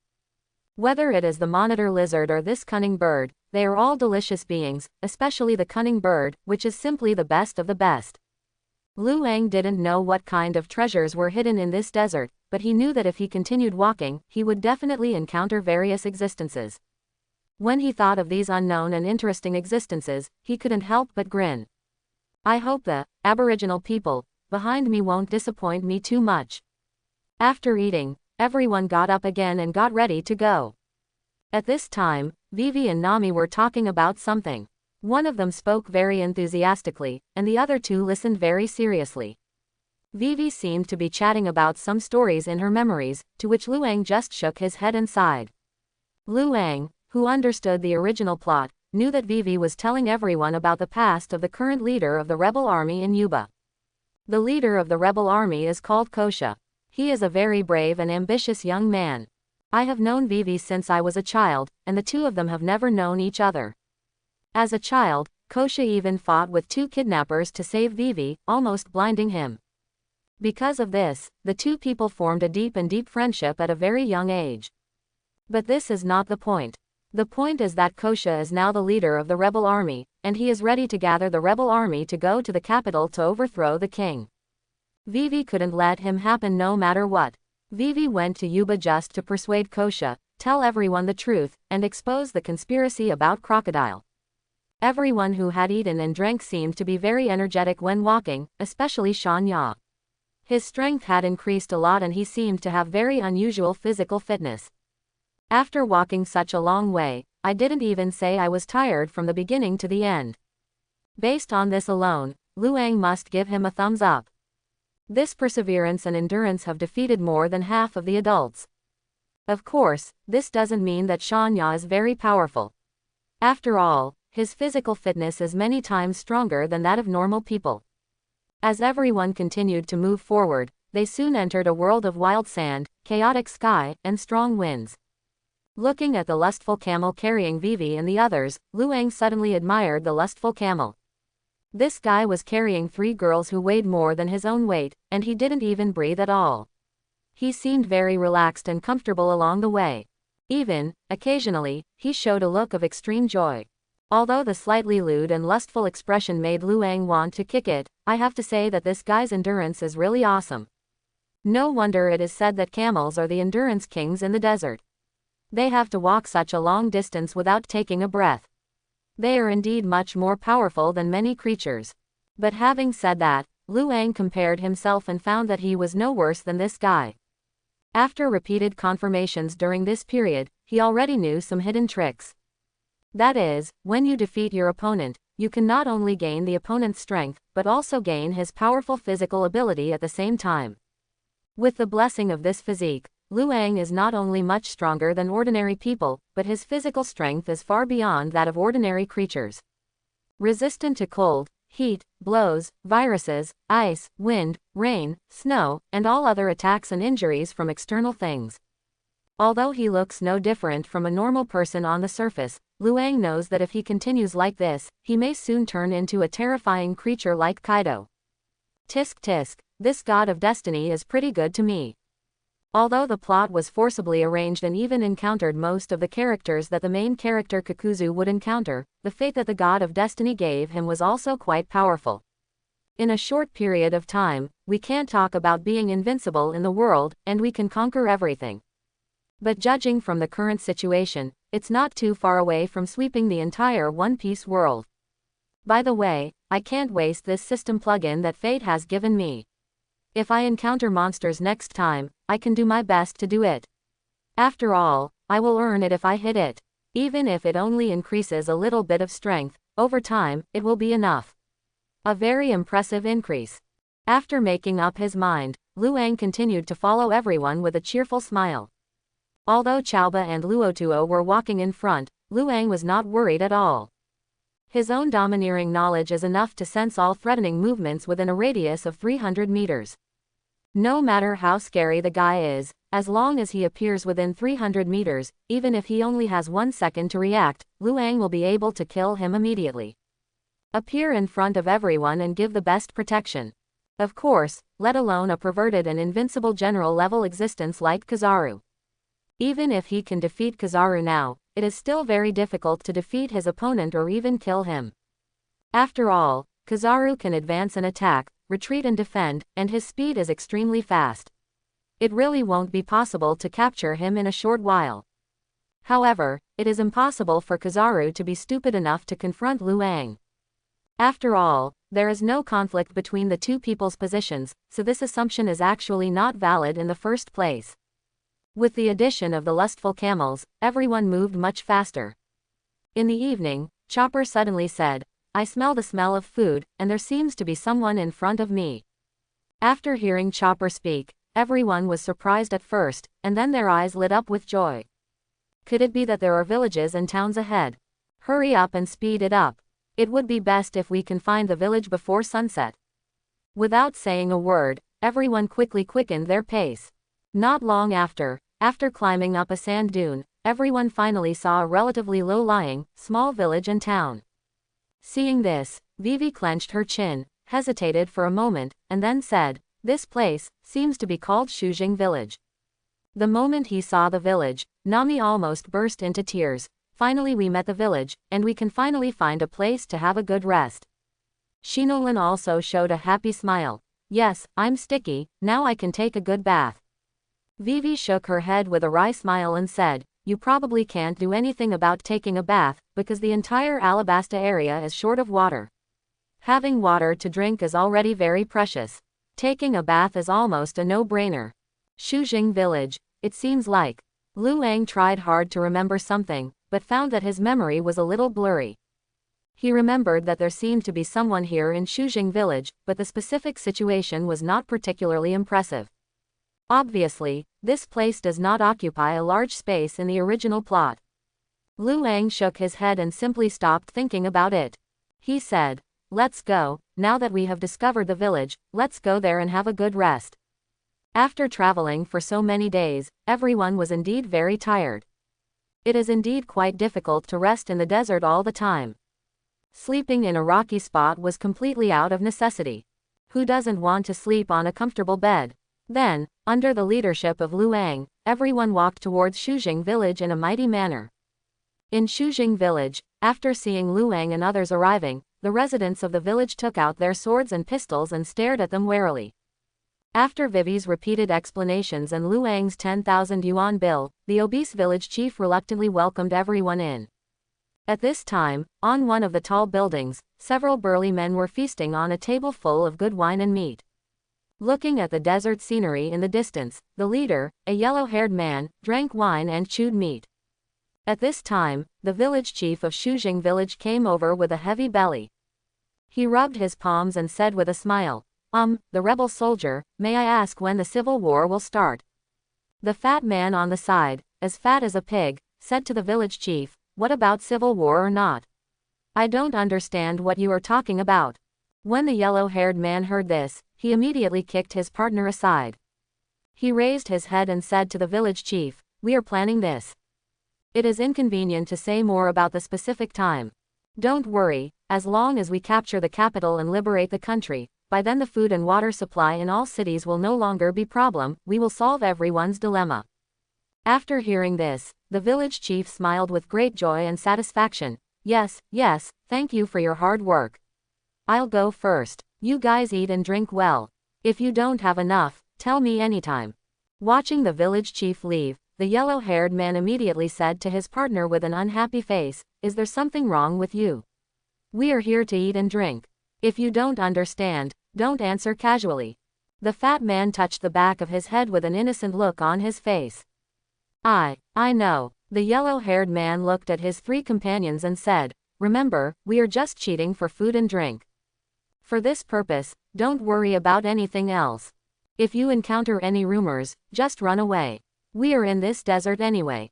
There is plenty in the village, but as long as we don't expose ourselves and move from house to house after eating, we will never stop starving to death." After hearing this, everyone couldn't help but nodded with joy. Got it, boss. The boss is wise. Hee hee, you can get some meat by following the boss. At this moment, the yellow-haired man suddenly noticed the street downstairs, where a group of strange visitors walked in. Although he had only been here for a few days, the yellow-haired man could still recognize most of the people in the village. The way these people are dressed in front of me is obviously not from Shujing village. Tisk tisk, there are actually big and small bags. These guys, shouldn't they be business travelers? Seeing these people's salutes, the yellow-haired man suddenly had a crooked thought. He kicked a fat man who was chewing a big piece of meat and said, "You should show some restraint. You eat meat to leave some soup for others. Every time you eat 3 of us by yourself. You eat so much that your whole belly is as fat as a pig. If you encounter a sand bandit one day, we can't save you even if we want to." The fat man rubbed his thighs, looked at the yellow-haired man with an innocent face, and said, "Boss, just say what you want. Why are you kicking someone? It hurts." The yellow-haired man was too lazy to say anything to this fat man. He turned back to his 2 companions sitting in front of the window and chewing apples and said, "Go down below and find out where these people are from. If they are ordinary business travelers, then we might as well become thieves again." Hearing this, the 2 people couldn't help but show a hint of excitement. The 2 unattractive men immediately said, "Don't worry, boss, leave this matter to me. Yes, I promise to know everything about his family members and the number of pigs he raises." The yellow-haired man waved his hand impatiently. "Okay, hurry up and get out of here, go back as soon as possible." "As you command." Soon, these 2 guys who looked like gangsters rushed down. At the same time, with the help of extra money, the village chief of Shujing village quickly arranged a 3-story small building for Luang and others to live in. Food and water were also delivered shortly after. But after seeing the food sent by these residents, everyone showed disgust. There are only a few sticks of dry bread, a few pieces of bacon, potatoes, etc. Vivi rolled up a few strands of her hair and said with a accustomed smile, "These foods are pretty good. After all, these are troubled times. Some villages don't even have roots or grass to eat, let alone food." Hearing this, Luang suddenly felt a little emotional. In the real world, during the anti-Japanese war with Sakura country, many people also experienced the most difficult and miserable period of hunger. During that period, many soldiers often use the sky as a quilt, the earth as a bed, grass roots as food, and streams to quench their thirst.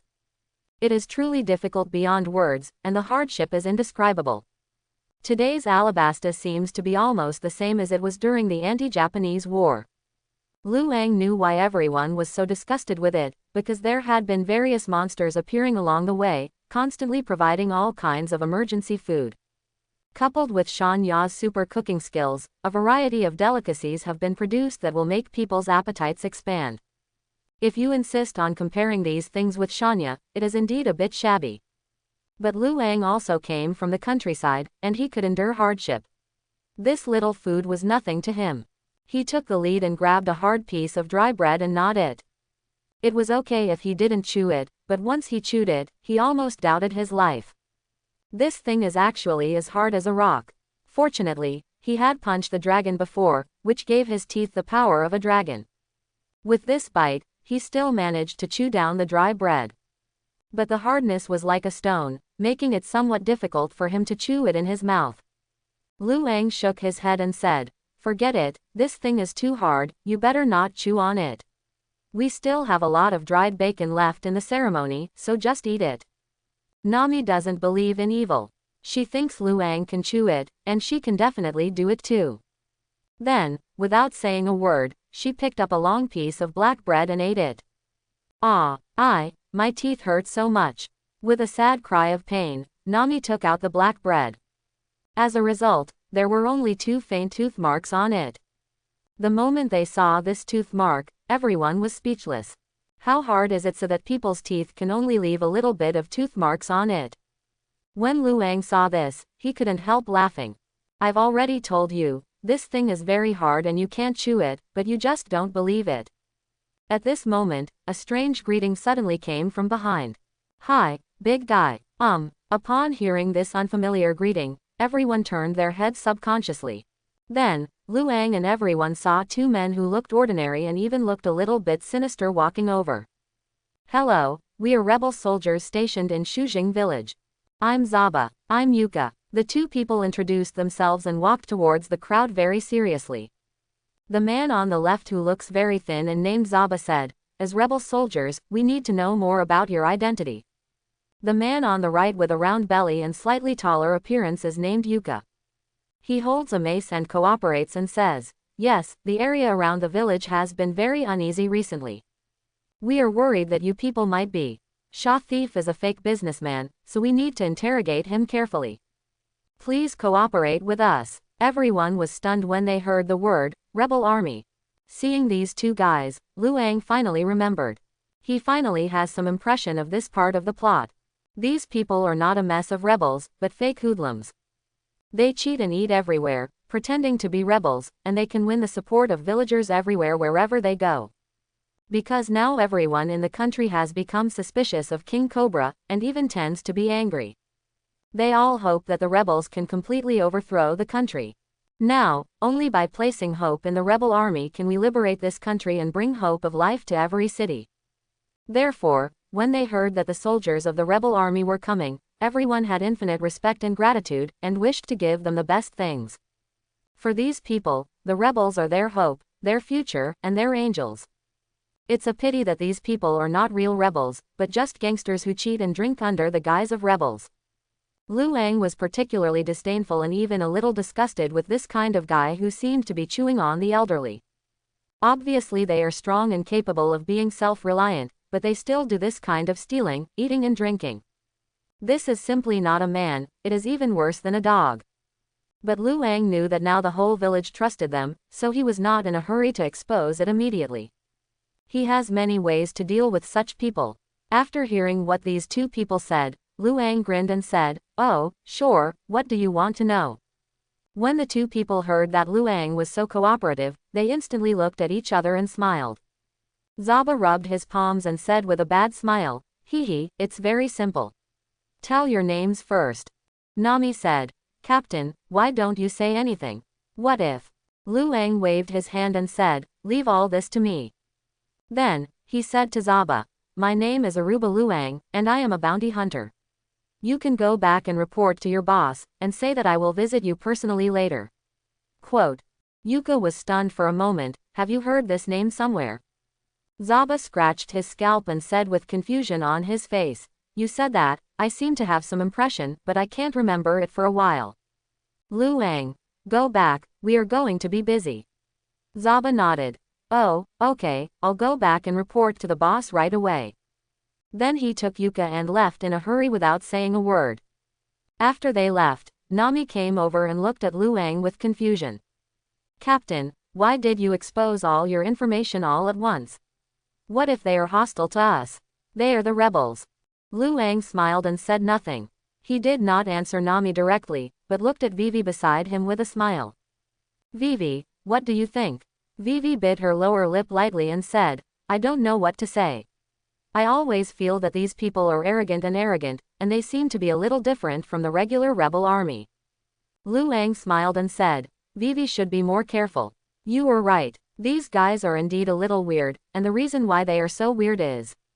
Speaking of this, Luang glanced at everyone, then showed a meaningful smile and said slowly, "They are not real rebels." Hearing this sentence, everyone was instantly shocked. Nami covered her mouth. "Oh my god, are they sand thieves?" Luang rolled his eyes at Nami. "You must have read too many novels. How can there be so many undercover incidents?" Nami. What's going on?" Luang laughed and said, "They are just a group of gangsters, but in troubled times, they also lived a very difficult life. In order to get food and water, they thought of pretending to be the rebel army. After all, the rebel army is now in the eyes of the entire nation. He is the savior, the hope and future of this country, so they are full of respect for every rebel soldier." So, after learning that the people coming were rebels, everyone spontaneously brought water and food, hoping that they could overthrow the king's regime as soon as possible and return Alabasta to a truly peaceful and prosperous era. Vivi sighed. "I didn't expect that a good person would play such a despised and disgusting role instead of doing good things." It's really bad. Nami also clenched her pink fists, looking very angry. How can there be such people? It's too much. It's obvious that everyone can't live anymore, but they still cheat and drink like this. This is simply too much. We must punish them. Everyone nodded, and almost without any hesitation, an agreement was reached in an instant. Lu Ang smiled and said, "Very good, but this matter is not urgent for the time being. After all, these fake rebels still have the trust of these villagers. If we rashly take to the streets to expose it to everyone, we will definitely be opposed and resisted by everyone, so, this matter cannot be handled so hastily." Hearing this, Vivi turned her head and looked at Lu Ang. She blinked her beautiful autumn eyes and exhaled, "Captain, don't you already have a way to deal with it?" Lu Ang pressed his fist and grinned, "Of course, and it is a very simple, crude and effective method." Seeing this scene, everyone understood immediately. Lu Ang said, "To deal with such a person, as long as he gives him a good beating, he will be honest and do whatever you want him to do. It's very easy." Nami, Shinolin, Vivi, Shanya, Chopper. Vivi shook her head and smiled bitterly. "Although it looks a bit violent, it seems, it's really a good method." Nami sighed and said, "Then you go and try it." As Vivi said, this method is very violent. But in this extraordinary period, it has to be said that it is a very useful method. Shanya gave a thumbs up and said, "Very good, this is indeed very Captain." Lu Ang. At this time, Lu Ang also gave Shanya a fierce look. He said this as if he was a violent maniac. He actually used the word, Captain, as an adjective. This little brat is really good enough. However, as the number one thug, Lu Ang also knew that he had indeed unknowingly formed a violent image by destroying his enemies at every turn. He held his forehead and sighed. "It seems that I won't be able to get rid of my violent image in the short term." Lu Ang. "Forget it, everyone, let's take a good rest first and deal with the matter of the fake rebel army. I'll go there later, don't be in a hurry." Everyone nodded, and then they went upstairs to start packing their luggage. Shanya took various ingredients and went directly to the kitchen.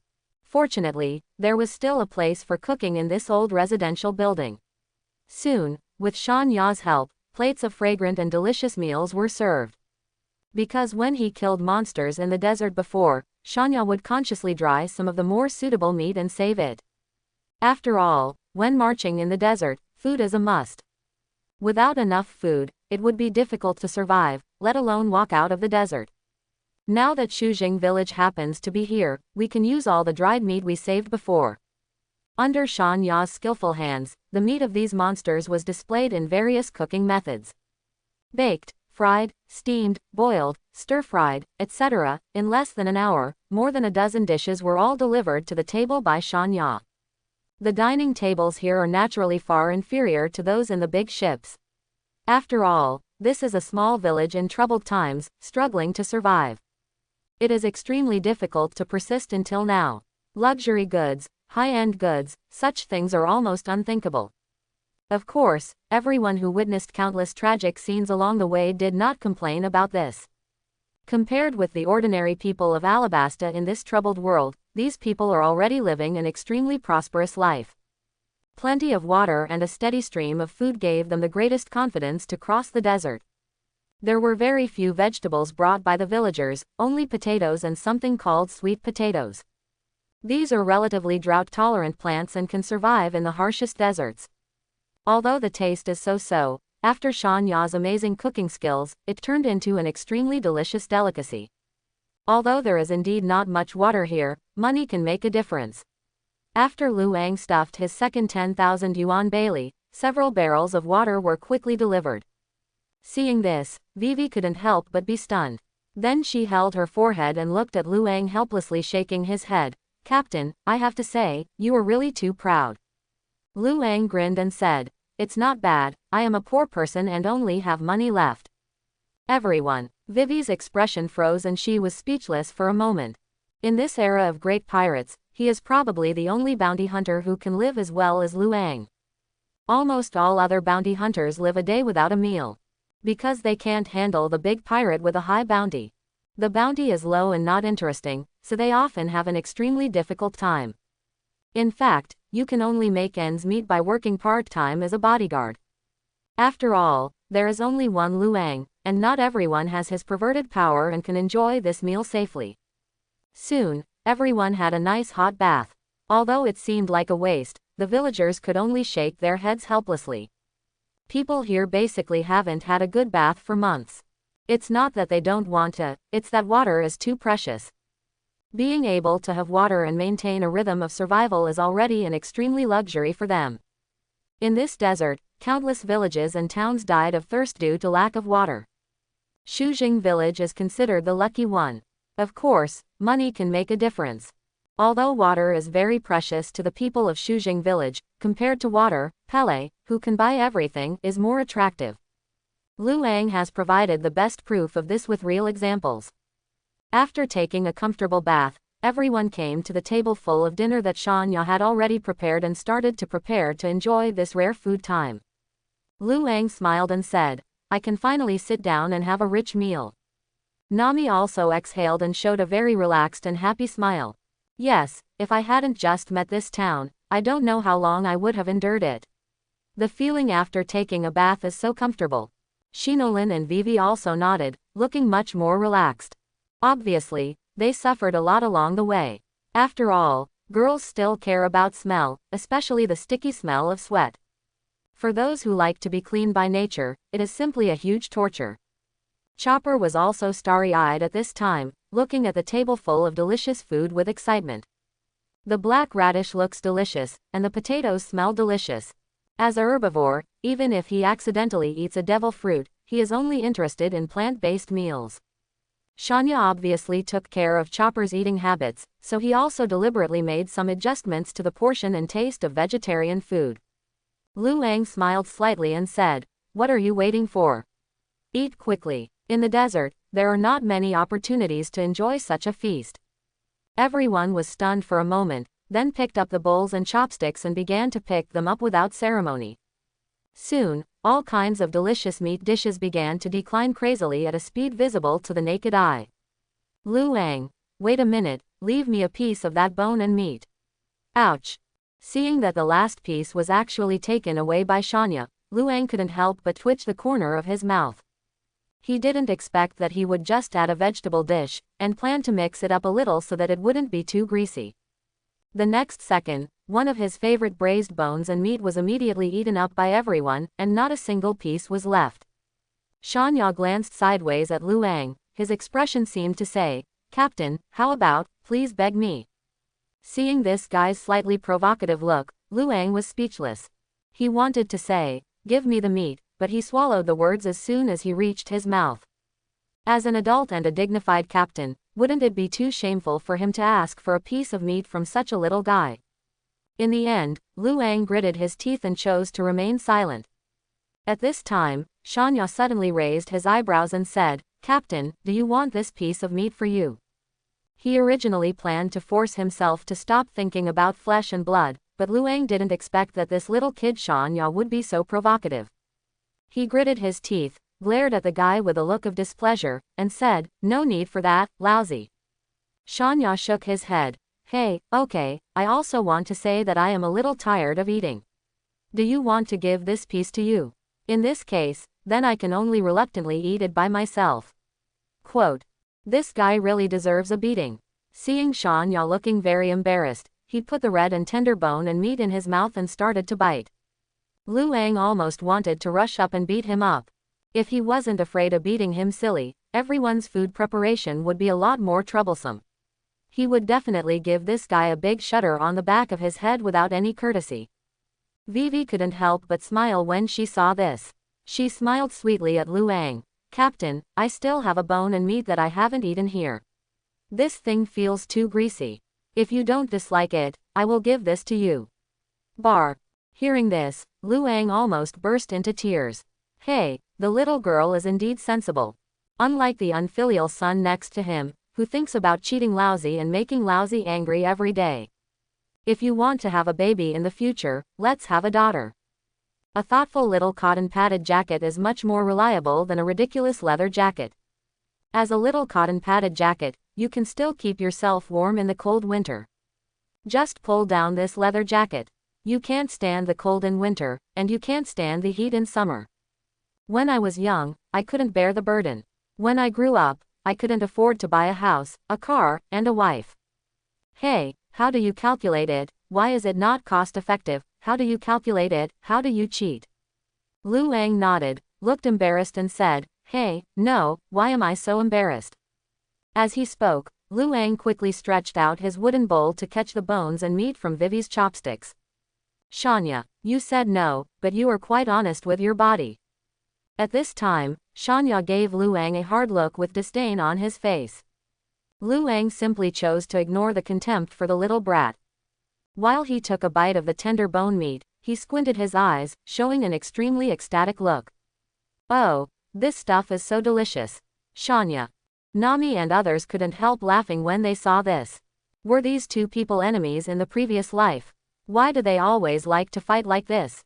A delicious meal is slowly enjoyed with pleasure and joy. Although he was tit for tat with Shania from time to time, Lu Ang had to admit that this guy's cooking skills were really nothing to say. Even if it can't be said to be the pinnacle, it is definitely a master level. Even the most ordinary potatoes can be played with tricks in his hands. I made the most delicious and appetizing plate of spicy potato chips. These potato chips taste just like French fries, but are crispier and more delicious than French fries. In addition, the spicy taste is just right. Every bite is a crispy, tender, numb and spicy ultimate refreshing pleasure. It can be said that even just this one dish is enough for everyone to eat 3 large bowls of rice. At this time, Lu Ang could not help but feel lucky that he had gone to the Hi restaurant. If he had not gone for a walk, he would never have met such an excellent little chef as Shania. Not only can he cook, but he can also stand alone in terms of force value, so he doesn't have to worry about it at all. Belch. Lu Ang, who turned on the dry rice mode, soon became the first person to finish his meal. He burped deeply and then stood up. Okay, now I'm going to meet that gangster pretending to be a rebel, and I'll leave the rest to you to clean up. After saying this, Lu Ang patted his belly and walked out of the door with a contented face. Following the location left by the two guys when they left, Lu Ang soon came to the tallest building in the village. Although this building now looks a bit old and even has crumbling walls, it can still be seen that this is a small villa. A dilapidated house is a dilapidated house. People who can afford to live in a small villa must have been either rich or wealthy back then. Lu Ang smiled and said, "Brother, I'm here to check the water meter." After he finished speaking, he raised his right foot and kicked the door in front of him into pieces with a sudden movement. There was a loud bang, which immediately frightened people from the villa. The yellow-haired man who was frantically packing his things and preparing to leave immediately trembled when he heard the voice. "You guys hurry up, lousy, that bounty hunter seems to be here." "Ah, why so fast? Hurry, hurry, let's pack our things and leave." When the 3 subordinates heard the boss's scolding, they immediately sped up. Hearing the footsteps on the stairs, the yellow-haired man kicked the fat man next to him angrily. "You horse-riding people, don't pack your bags, and hurry up and take the secret passage. If you are a step later, it will be too late." It turned out that the yellow-haired man felt bad after hearing his subordinates come back and report that the person who came was Aruba Lu Ang. Although he came from a gangster background, Camus, as the leader of the gangsters, still reads some newspapers on weekdays. Once again, I accidentally saw a long introduction about Donghai. This introduction was about the rise of the new bounty hunter in Donghai. This newcomer is none other than Aruba Lu Ang. I immediately started packing quickly without even thinking about it. But there were so many things that it took 4 people an hour to pack them. This is helpless. After all, in the desert, food and water are as important as life. Without packing more, they were worried that they would not be able to make it to the next village alive. But no matter what they thought, they never thought that Lu Ang would come so quickly. Hearing what the boss said, the 3 subordinates who were still packing the last one to salute had to grit their teeth and directly choose to give up. Then the 4 people each carried a big salute and began to walk with difficulty towards another hidden passage in the villa. "Are you preparing to go on a long trip?" With a burst of ridicule, Lu Ang suddenly appeared on the stairs. Seeing Lu Ang appear, the 4 of them were stunned at the same time, and then their faces instantly turned pale.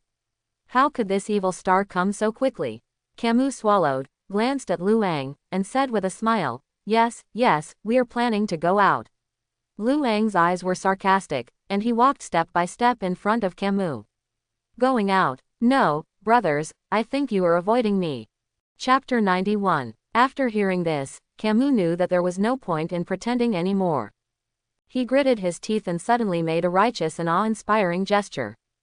He said to Lu Ang in a very serious tone, "Humph, you are overthinking. Do we need to hide from you? We are rebel soldiers. I am going to gather with the large army now. You'd better not cause trouble. I am if you provoke me. If you have 100 million comrades, you will be dead when my 100 million comrades come." When the other three people heard this, they immediately understood what the boss Camus meant. Without even thinking about it, I just started making nonsense. Yes, you kid, you don't know how to flatter me. We are members of the rebel army. We are secretly gathering with the large army to prepare for the uprising. If you dare to intercept us and miss the important event, you will be dead. Don't think that we are afraid of you just because you know how to swordsmanship. Can you handle the strength of 100 million rebels? Nothing wrong, our boss is the leader of the rebel army. Kosha, have you heard that if you don't get out of here, the boss will get angry and chop you to death with a sword? Lu Ang couldn't help but smile when he saw these three people being such good actors. If these three guys come to this real world to be actors, what will happen to those movie stars? If you were someone who didn't know the truth, you would probably believe it more or less after hearing the words of these people. Unfortunately, they met Lu Ang, a man who knew their identities and intentions clearly. Tisk, tisk, even Kosha has been tricked. With your acting skills, I feel sorry for you if I don't applaud you. As Lu Ang spoke, he gently clapped his palms to the four people. Upon hearing this, Camus' face changed instantly. How did this guy know they were fake? I have been to so many villages and towns, but no one has ever recognized him. How could he, a person from the East China Sea, recognize him? Camus suddenly thought of something and his expression froze. Although he glanced at the fat man behind him with an unhappy expression, he then kicked him without thinking. Ouch! The big fat man yelled and fell down. He touched his belly, looked at Camus with an aggrieved look and said, "Boss, why did you kick me again?" Camus glanced at him with a gloomy face and said, "Don't you know why you are riding a horse? Why did you just add superfluous things and say that lousy is Kusha? I have a half-cent relationship with Kusha. You acting is just acting, and you're still out of breath, aren't you looking for trouble for me?" Everyone. Lu Ang also looked at this yellow-haired boy with a speechless face. You had a problem to begin with, but now you have the nerve to blame it on your subordinates. He glanced at the four of them. Okay, there's no need to act in front of me. I know you guys are all gangsters who cheat and drink. Hearing these words, Camus couldn't help but feel a thump in his heart, and his face instantly turned pale. How does this guy know his identity? The other three gangsters also trembled, like children who had done something wrong. They immediately swallowed and started to tremble. Camus gritted his teeth. The moment the other party revealed his true identity information, he knew that there was no point in continuing to pretend. He looked at Lu Ang with horror and fear in his eyes. What are you going to do? Are you going to report us and let the villagers beat us up, or are you going to hand us over to the rebels? Lu Ang took the second-generation ghost and tapped it slightly on his shoulder, looking careless. After thinking for a while, he said calmly, I want you to take the initiative to tell the villagers that you cheated on food and drink. After that, they have the final say whether they want to beat you up, or let you go. Hearing this, Camus felt as if he had been sentenced to death. His whole body went limp. If you want everyone to know that the four of you are here to steal food and drink, why don't you go to hell and kill yourself? With a bang, Camus and the other three companions sat on the ground, with despair on their faces. You always have to pay back when you come out to fool around. Since you chose to cheat on food and drink, you must know that sooner or later you will be exposed. Let's go. After finishing speaking, Lu Ang swept the scabbard of his sword, pointed at the four people coldly and said, Come down with me now and confess everything to everyone. Camus' face turned pale. He immediately gritted his teeth and knelt down without saying a word. Oh no, brother, please give us a chance. I can't confess. Once I confess, it will be a dead end. The other three people all knelt down when they saw the eldest Camus. Without thinking, they followed him to the ground and knelt down directly. That's right, brother, we were wrong, we shouldn't have done this, just treat us like farts. It's because there's a hole in our heads, it's because we were caught in the door, it's because we were confused, we shouldn't have cheated on food and drinks, please spare me once. Brother, you have a lot of money, so don't argue with us little ones and let us live. I have to say, these three people are also weird. I don't know if he was acting too much, but he started to cry bitterly while talking, looking very pitiful. Lu Ang. Seeing this scene, Lu Ang, who originally didn't want to take action, suddenly felt the urge to kill these four people with a sword. The acting of riding a horse is just acting, and it is getting better and better. He despises people who are obviously strong and capable of self-reliance, but instead of relying on their hands to survive, they are sneaking around and trying every means to defraud people of food and drink. If you are a man, you should hold your chest high and use your hands upright to create value, create bread, and create food. Rather than being as wretched as a mouse, acting like a thief while still being on tenterhooks all day long for fear of being discovered by others. Is this kind of life interesting? Anyway, Lu Ang despises such a guy and his style. He looked at these four trembling, rat-like guys, shook his head, and said, "Don't bullshit me, come down with me and confess, or I'll kill you with one blow of my sword, choose one of the two." Quote. Seeing the scabbard in Lu Ang's hand, Camus swallowed his saliva and said tremblingly, okay, I understand. Then he gritted his teeth and stood up directly. He yelled at the other three people, "Why are you still kneeling down? Get up with me and let's get beaten together." "Ah, boss, do we really want to confess? I feel like I will not only be beaten, but probably beaten to death." Lu Ang said with a cold face, "If you dare to do it, you must dare to do it. If you had known this, why bother to go down in the first place?" Soon, under Lu Ang's threat, Camus and others came to the center of a small square in the village in embarrassment. Seeing Camus coming down, the villagers immediately greeted him enthusiastically. "Brother warrior, are you ready to go on patrol when you are full?" Yes, they must be worried about the attack of sand thieves, so they are going to patrol outside, that's for sure. "Why are you always surrounding people? Hurry up and make way for our fellow warriors." Seeing everyone's enthusiastic greetings, the four Camus looked at each other with a very embarrassed look. Camus turned his head and glanced at Lu Ang, his eyes full of pleading. Lu Ang also didn't expect that this man would actually worship these four people as godlike beings, and he couldn't help but shake his head in his heart. He knew what these people were looking forward to and hoping for. Now the whole country is in turmoil, the king has long lost the support of the people, and everyone hopes that a new wise king will come out to change the country. The rebels are everyone's hope. They believe that under the rebel uprising, the Alabasta regime will definitely be overthrown. Re-establish a fair and just country, a real country that is willing to take the people's livelihood and contentment as its own responsibility. But Lu Ang had already made up his mind. How could he change his mind at this time? They take advantage of others' trust in troubled times, and forcefully take a share of the pie when others are happy. This is no different from bandits. Lu Ang admits that he is not a holy mother, but there are some most basic things that he still has to insist on. For example, integrity. This kind of cheating on food and drink is something he hates the most and despises the most. They are all men, and they are all people with hands and feet. If you don't ride a horse well, you can rely on your own hands to survive.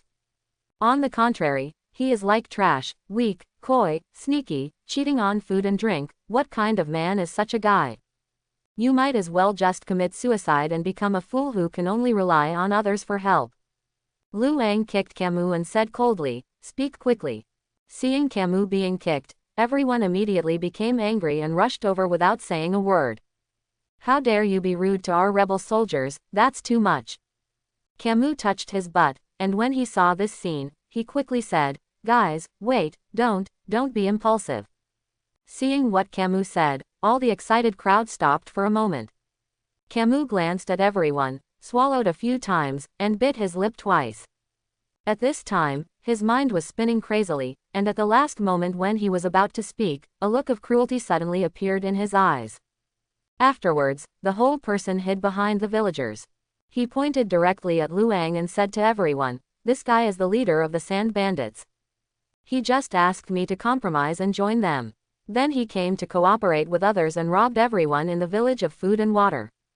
I couldn't defeat him, so I could only pretend to agree, but now, I have changed my mind.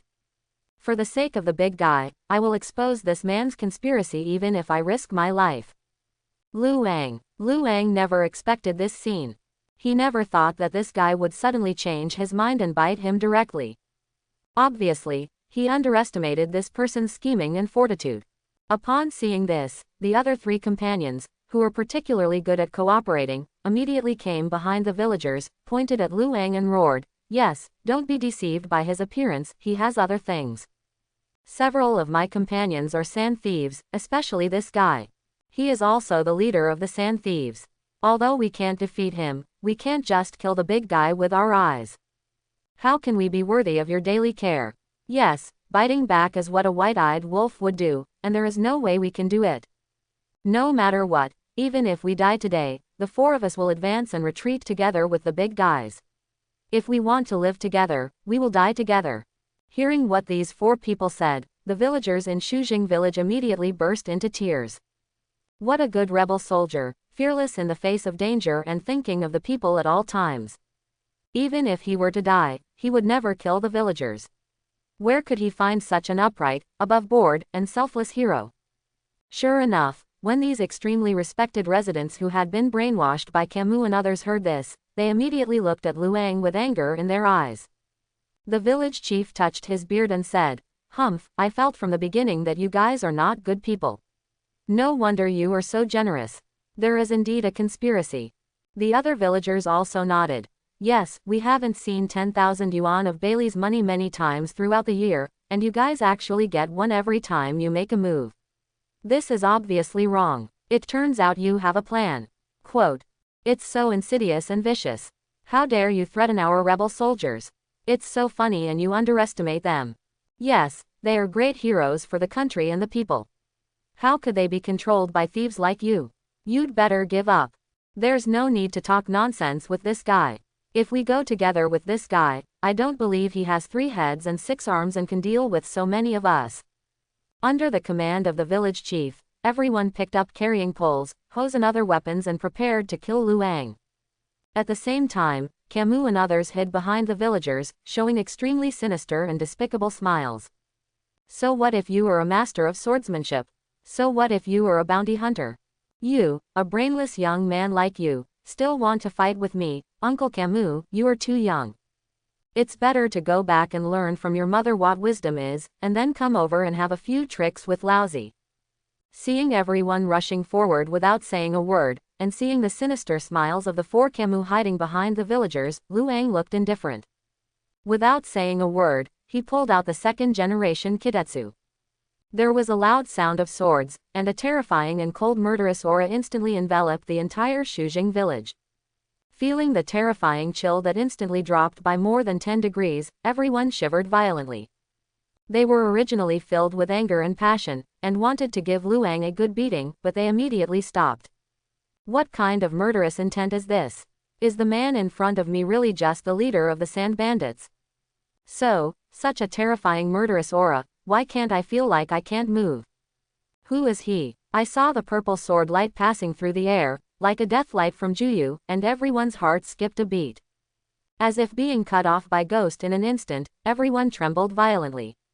Lu Ang, who pulled out the 2nd-generation ghost, looked at everyone with a cold expression and said coldly, "There are 2 kinds of people in this world that are the most pathetic, one is an ignorant and fearless fool, and the other. You are the idiots who rush forward desperately despite knowing that you are about to die. Which type do you belong to?" Feeling the icy cold killing intent, looking at the extremely cold sword that shone with strange sharpness. At this moment, even the villagers who did not understand force or swordsmanship knew that the man in front of them was not something they could deal with. The village chief swallowed his saliva, looked horrified, his teeth chattered, and stretched out his hand as a gesture of stopping. He said, "Then, what, Mr. Swordsman, we may have some misunderstanding." Lu Ang ignored the village chief. From beginning to end, he had no hostility towards these villagers who provided food and water. On the contrary, being able to have a big meal and take a hot bath comfortably here is a very good enjoyment for him. Even though this was obtained in exchange for 20,000 Baileys, Luang still felt 3 points of gratitude in his heart. The only thing he is unhappy with now is Camus and the others. Seeing that something was wrong, these people were about to turn around and leave. Luang's expression turned cold and he said without saying a word, "I'll give you one last chance. If you want to survive, just confess to everyone." Camus gritted his teeth, glanced at Luang, turned around and ran away without saying a word. While running, he laughed and said, "I'll confess to you, uncle, Lousy is right, Lousy confesses like a hammer. If you have the ability, come and chase Lousy. Ha ha." While speaking, Camus had already run tens of meters away. This speed made everyone sigh in admiration. Obviously, Camus has long been accustomed to this kind of life. His escape skills are also beyond those of ordinary people. The reason why he made this temporary decision was after many times of thinking. In his opinion, he was now desperate. No matter what, he could not agree to Luang's request and truly confess himself. Once he confesses everything, he will probably be beaten to death by these villagers who suddenly realize this is not a possibility, but a result that has basically no suspense. Because, in the troubled kingdom of Alabasta, water and food are equal to life. In the name of rebels, a few of them took up all the water and food that might have allowed the villagers to live longer. The price is almost equivalent to robbing one's life. After being told that it was a fool, it is absolutely impossible to give yourself a chance to survive. Therefore, after much thought, he decided to take the risk and chose to shamelessly break the promise he had made to Luang. As for this moment, after he learned that Luang was angry and ready to attack, he turned around and ran away without saying a word. In his heart, it is absolutely impossible to admit defeat. If you run away, you still have at least half a chance of surviving. When the other 3 people saw this, they also ran away. "Boss, wait for us. Don't leave us, boss." Seeing these 4 people running away and even mocking him in turn, Luang nodded slightly, "Very good." Then, he tightened his grip on his second-generation kidetsu and swung it straight into the void. Blood Moon. With a low groan, a terrifying bloody light that was hundreds of meters long shot out of the air and chased the 4 of Camus at an unparalleled terrifying speed.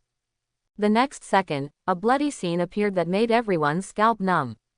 Before Camus and his 3 accomplices could even react to what was going on, they were immediately cut in half by a blood-red slash and split into 2 in an instant. Ah! As screams rang out one after another, the 4 people were instantly split into 2 halves, bleeding all over the ground, and died on the spot.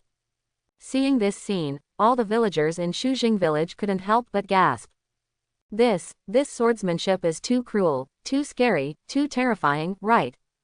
So is this his true strength? Looking at the 8 fallen bodies in the distance, Luang slowly put away the invincible second-generation ghost, and then turned around. There is nothing wrong with kindness and benevolence, but don't let the appearance of ignorance cover up the real deception. If you are still so naive, sooner or later, you will kill yourself. Let's just say this. After leaving such a simple sentence, Luang said no more and walked directly back to the 3-story small earth building that everyone rented. Nami, who was feeding potatoes to the lustful camel, saw Luang coming back and asked with a smile, "You are back, how are you?" Luang smiled lightly and said, "It's okay, it's just a few cheaters who cheated people out of food and drink. I took care of them." Nami looked confused. "What do you mean by solution?" "Killed." Luang said 2 words, then turned around and walked in. It was a very understatement, but for some reason, Nami suddenly felt a shuddering chill running down his spine. He killed someone again. Although Luang has nothing to say to his own people, his methods sometimes seem a bit cruel. After just leaving the door once, he killed several more people. This was simply too scary. Nami secretly patted his chest and breathed a sigh of relief. Fortunately this guy is a bounty hunter. If he were a pirate, I don't know what kind of terrible bloodshed he would bring. Luang naturally didn't know about Nami's psychological activities, but even if he knew, he wouldn't care too much. Act according to your heart and follow your own principles. As long as you are worthy of your original intention, that's fine. He doesn't care so much about other things like right and wrong, benevolence, righteousness and morality. Because they had 20,000 belly, Luang and his party ate and drank well in Shujing village and had a very comfortable rest. Of course, this is also relative to the desert environment. If you want to compare it with your own life on board, there is definitely a gap. After all, this is a barren desert area, and having something to eat and drink is already extremely luxurious. No one noticed that just after the first day, the villagers' attitude towards them was many times better than before. Luang naturally knew this well. He believed that the village chief of Shujing village was definitely not a fool. If he really wanted to rob water and food, he could have swept away everyone with his own strength. There is no need to join forces with Camus and plot against the villagers. In the face of absolute power, all conspiracies and calculations are useless. Therefore, after a brief thought, the village chief knew that Luang was definitely not the leader of the sand thieves as Camus said. He was really the leader of the sand bandits. I'm afraid they had all been wiped out at the first opportunity. How could they have survived until now? After staying in Shujing village for 2 days, everyone who had returned to their best mental state immediately set off. Because no one knew when the rebels were going to launch their attack, in order to get to Juba as soon as possible and stop the riot, after resting, everyone started on the road almost non-stop. Soon, everyone who left Shujing village immediately plunged into the raging yellow sand again. After finally being comfortable for 2 days, they once again experienced the baptism of yellow sand and strong winds. Everyone immediately began to feel miserable again. Fortunately, with the lustful camel, Nami could relax a little while waiting for the 3 girls. Shanya, Chaoba and Luang were under different pressures. Especially Shanya, now he is almost carrying 90% of the luggage alone. The whole person is like carrying a small mountain, and every step he takes will leave deep imprints on the sand. But even with such a heavy weight, his expression was as relaxed and comfortable as ever. It's as if what I'm carrying on my back is not luggage, but air. Because I had 2 days of rest, the time became even more tense. Seeing Vivi's frowning brows, everyone spontaneously quickened their pace. In this way, he gritted his teeth and continued to move quickly in the direction of Yuba, etc. Just when he was halfway there, Chopper's voice suddenly rang again. Everyone's hearts skipped a beat because Chopper's nose and hearing were so good. Even, the distance is farther than Luang's domineering power. Chopper gritted his teeth and said, "Something is coming." Everyone looked up and looked into the distance, only to find that there was nothing. Nami looked nervous and looked at Chopper in front of him with some fear. "Chopper, what is it? Could it be a monster? Although Luang is here, this desert is really terrible. Various monsters emerge endlessly, and we have seen at least 10 kinds of monsters so far. Each one is extremely terrifying, extremely cunning, and extremely vicious. Except for the cunning bird, which is not life-threatening, none of the other creatures seem to be kind." Coming. At this moment, Luang suddenly raised his eyebrows and walked quickly to the front. His right hand was wrapped with armed hockey in an instant, because he had already sensed with his knowledge hockey that a big guy was attacking everyone crazily. Soon, a raised object appeared on the desert about 200 meters ahead. That thing was like a black hook, approaching crazily towards everyone.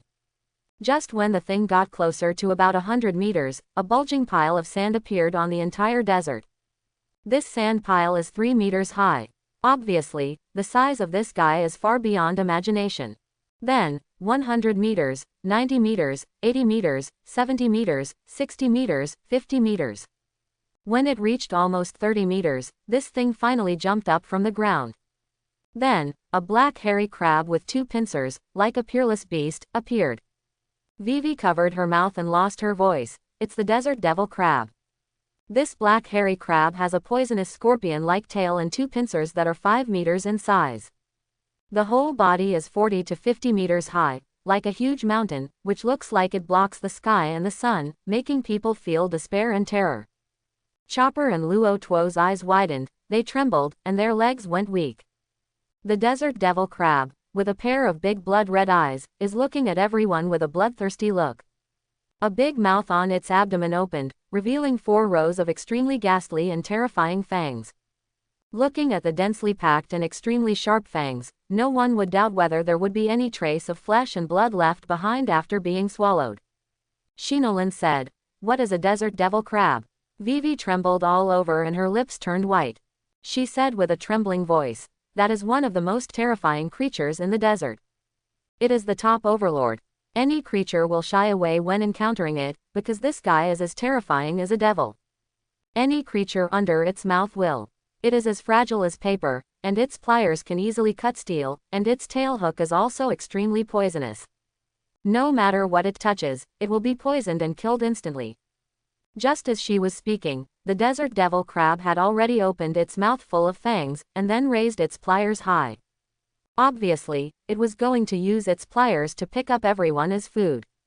At this moment, Lu Ang smiled slightly, jumped up suddenly, and jumped directly onto the desert devil crab. The next second, he raised his fist high, wrapped in armed domineering energy, and then punched the guy's head hard.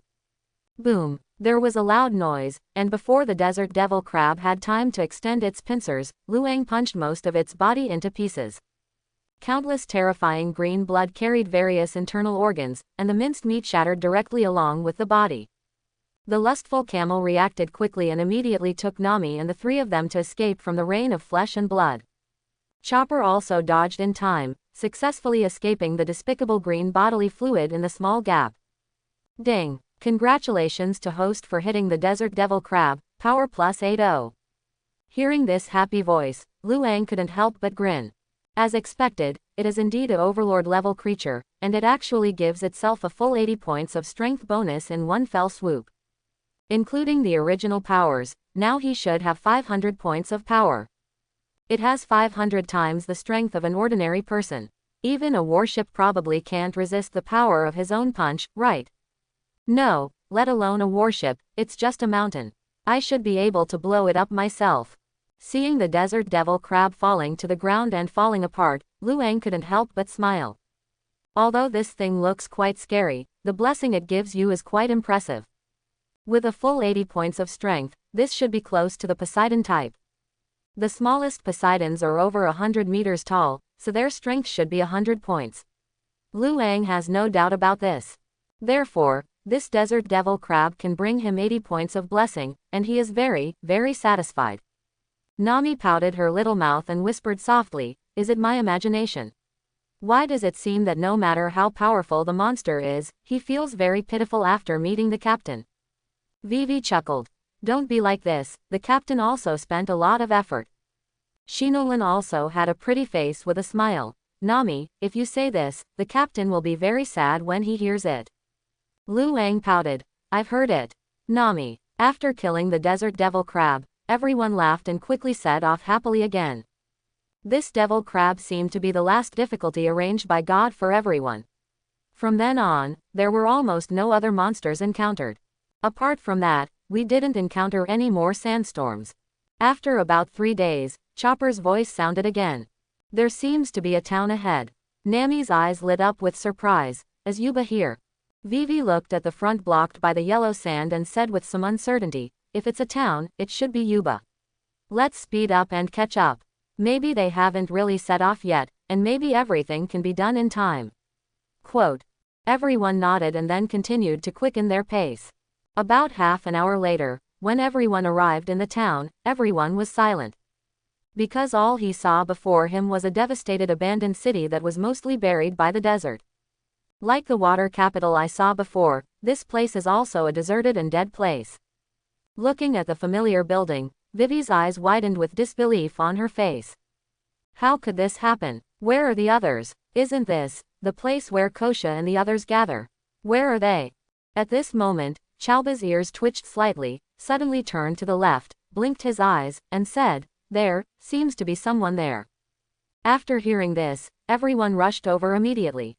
Soon, everyone saw an old man wearing a dirty white robe, holding a shovel and digging dirt in a pit. Shanya asked, "Uncle, what are you doing? Is this Yuba?" Seeing someone coming, the old man slowly raised his head, wiped his sweat and looked at everyone. He opened his mouth and said, "This is Juba, but it is no longer useful, gone, nothing." As he spoke, he shook his head, looking very sad. Vivi pulled up her shirt to block the smell, because the smell of sweat on the old man's body was too strong. She gritted her teeth and couldn't help but said, "Isn't this where the rebels gathered before? Where are they?" When he heard the word, rebel army, the old man looked very angry. He punched the yellow sand with a punch and said very unhappily, the rebels are just a bunch of idiots. What do they know? The king has devoted himself to this country and is trying his best to govern it. Now it is extremely stupid to doubt this Mingjun after seeing only some unfounded appearances. Everyone was surprised when they heard this. After all, along the way, almost no one I met stopped scolding King Cobra. Only the old man in front of you was completely different from you, and he still maintained his trust in the king, which surprised everyone. Vivi was a little moved, and she continued to ask, then do you know where those rebels have gone? The old man glanced at Vivi, suddenly thought of something, and couldn't help but ask, you are not Princess Vivi, are you? Vivi was stunned for a moment. You know me. After confirming that the person in front of him was really a princess, the old man burst into tears instantly. With tears in his eyes, the old man stared at Vivi with great excitement. Vivi, I didn't expect you to be alive. It's really great. Vivi looked confused. You. The old man's face was full of helplessness and self-mockery. Oh, yes, I'm too thin, no wonder you can't recognize it. At this time, after Vivi looked at the old man several times, her eyes suddenly widened and she covered her mouth, looking surprised. You can't be Kosa's father. Uncle Dodo, right? This old man is completely different from the young Dotu. The young Dotuo has a fat figure and looks cute, smiling and extremely happy. But at this time, he was as thin as skin and bones, shaped like dry wood, looked very old, very poor, and not a human being at all. Looking at Vivi's appearance, Dodo nodded happily. It's really great that you are still alive. Your father is a good king. Vivi was in tears and didn't know what to say. Of course she knew that her father was a good king, but the problem was that thousands of people were fooled by bad people, and they completely regarded Cobra as a foolish king who brought disaster to the country and the people. No one knows that the person who is really causing this chaos, who is really fooling and harming the people, is not Cobra but Crocodile of Shichibukai. Then everyone started chatting with Duotuo. During the chat, I finally learned that the reason why Yuba became what it is now is because it has been hit by sandstorms all year round. Coupled with long-term drought and water shortage, the entire city was eventually submerged by yellow sand and became a dead city like the water capital. The rebel army led by Kosha moved their positions early, and now they have arrived in a new city called Katria. Before leaving, Dodo said to Vivi with tears in his eyes, no matter what, you must go to Katria city to stop Kosha and prevent these idiots from continuing to attack, because there is a long-term lack of water, food, and physical strength. The outnumbered rebel army can no longer afford to continue to struggle, so I estimate that their next wave of rebel offensive will be the final general offensive. You have to speed up, otherwise you will be in trouble if you wait any longer. Vivi nodded heavily and said in a sincere tone, don't worry, uncle, I will do my best to stop this meaningless battle. Then, as everyone waved goodbye, Luang and everyone left Yuba. After leaving Juba, Vivi sat silent on the camel. Nami asked in confusion, Vivi, what's wrong? Why do you look so worried? Shinolin also expressed concern.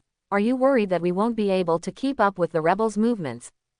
Vivi shook her head, exhaled on her beautiful and white face, and then gently bit her pink apricot lips. She looked at everyone, suddenly clenched her pink fists, and said, let's go to the rainy land, just go there. Luang said, oh, go directly to Crocodile's lair. Vivi was stunned for a moment, she didn't expect Luang to know her purpose. Vivi nodded, her beautiful big eyes full of determination. She exhaled and said, yes, go directly to the rainy place and find this guy out. There is no faster solution than this. Luang grinned and gave a thumbs up, not bad, not bad. Capture the thief first and capture the king. This move is very good. It's not that he is trying to flatter Vivi, because that's the truth. Even if the rebels are temporarily stopped, as long as the mastermind behind the scenes is not found out, this turmoil and this conflict between the people and the king will never stop. Vivi said decisively with her eyes exposed, it's very fast to get to the rainy land from Yuba. It can be reached on foot in one day at most. Find out Crocodile first, and then let him reveal the truth to all the citizens. In this way, this riot will be over. That will completely solve it. Nami nodded.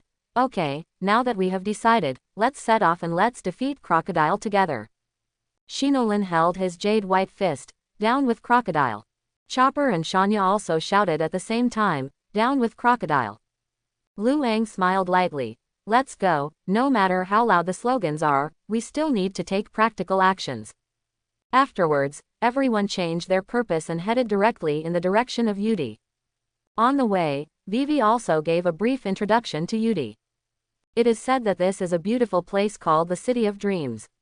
From very early on, this place has been an extremely prosperous and developed big city. The reason why it is called the City of Dreams is because there is a very famous casino here in Yudi. Going bankrupt overnight or becoming rich overnight are common things that happen in casinos.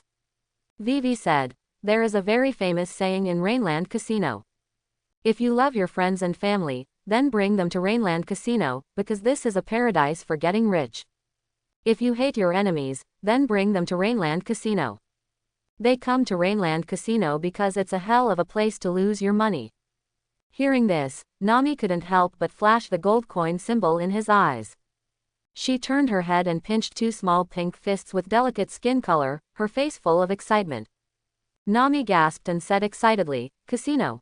Doesn't that mean you can win a lot of money here? Vivi looked hesitant, nodded and said, that's what I mean, but you may lose everything. After all, it is a casino. But Nami obviously ignored the latter sentence. She looked at her little pink fist and said with a smile, great, I will definitely win this time.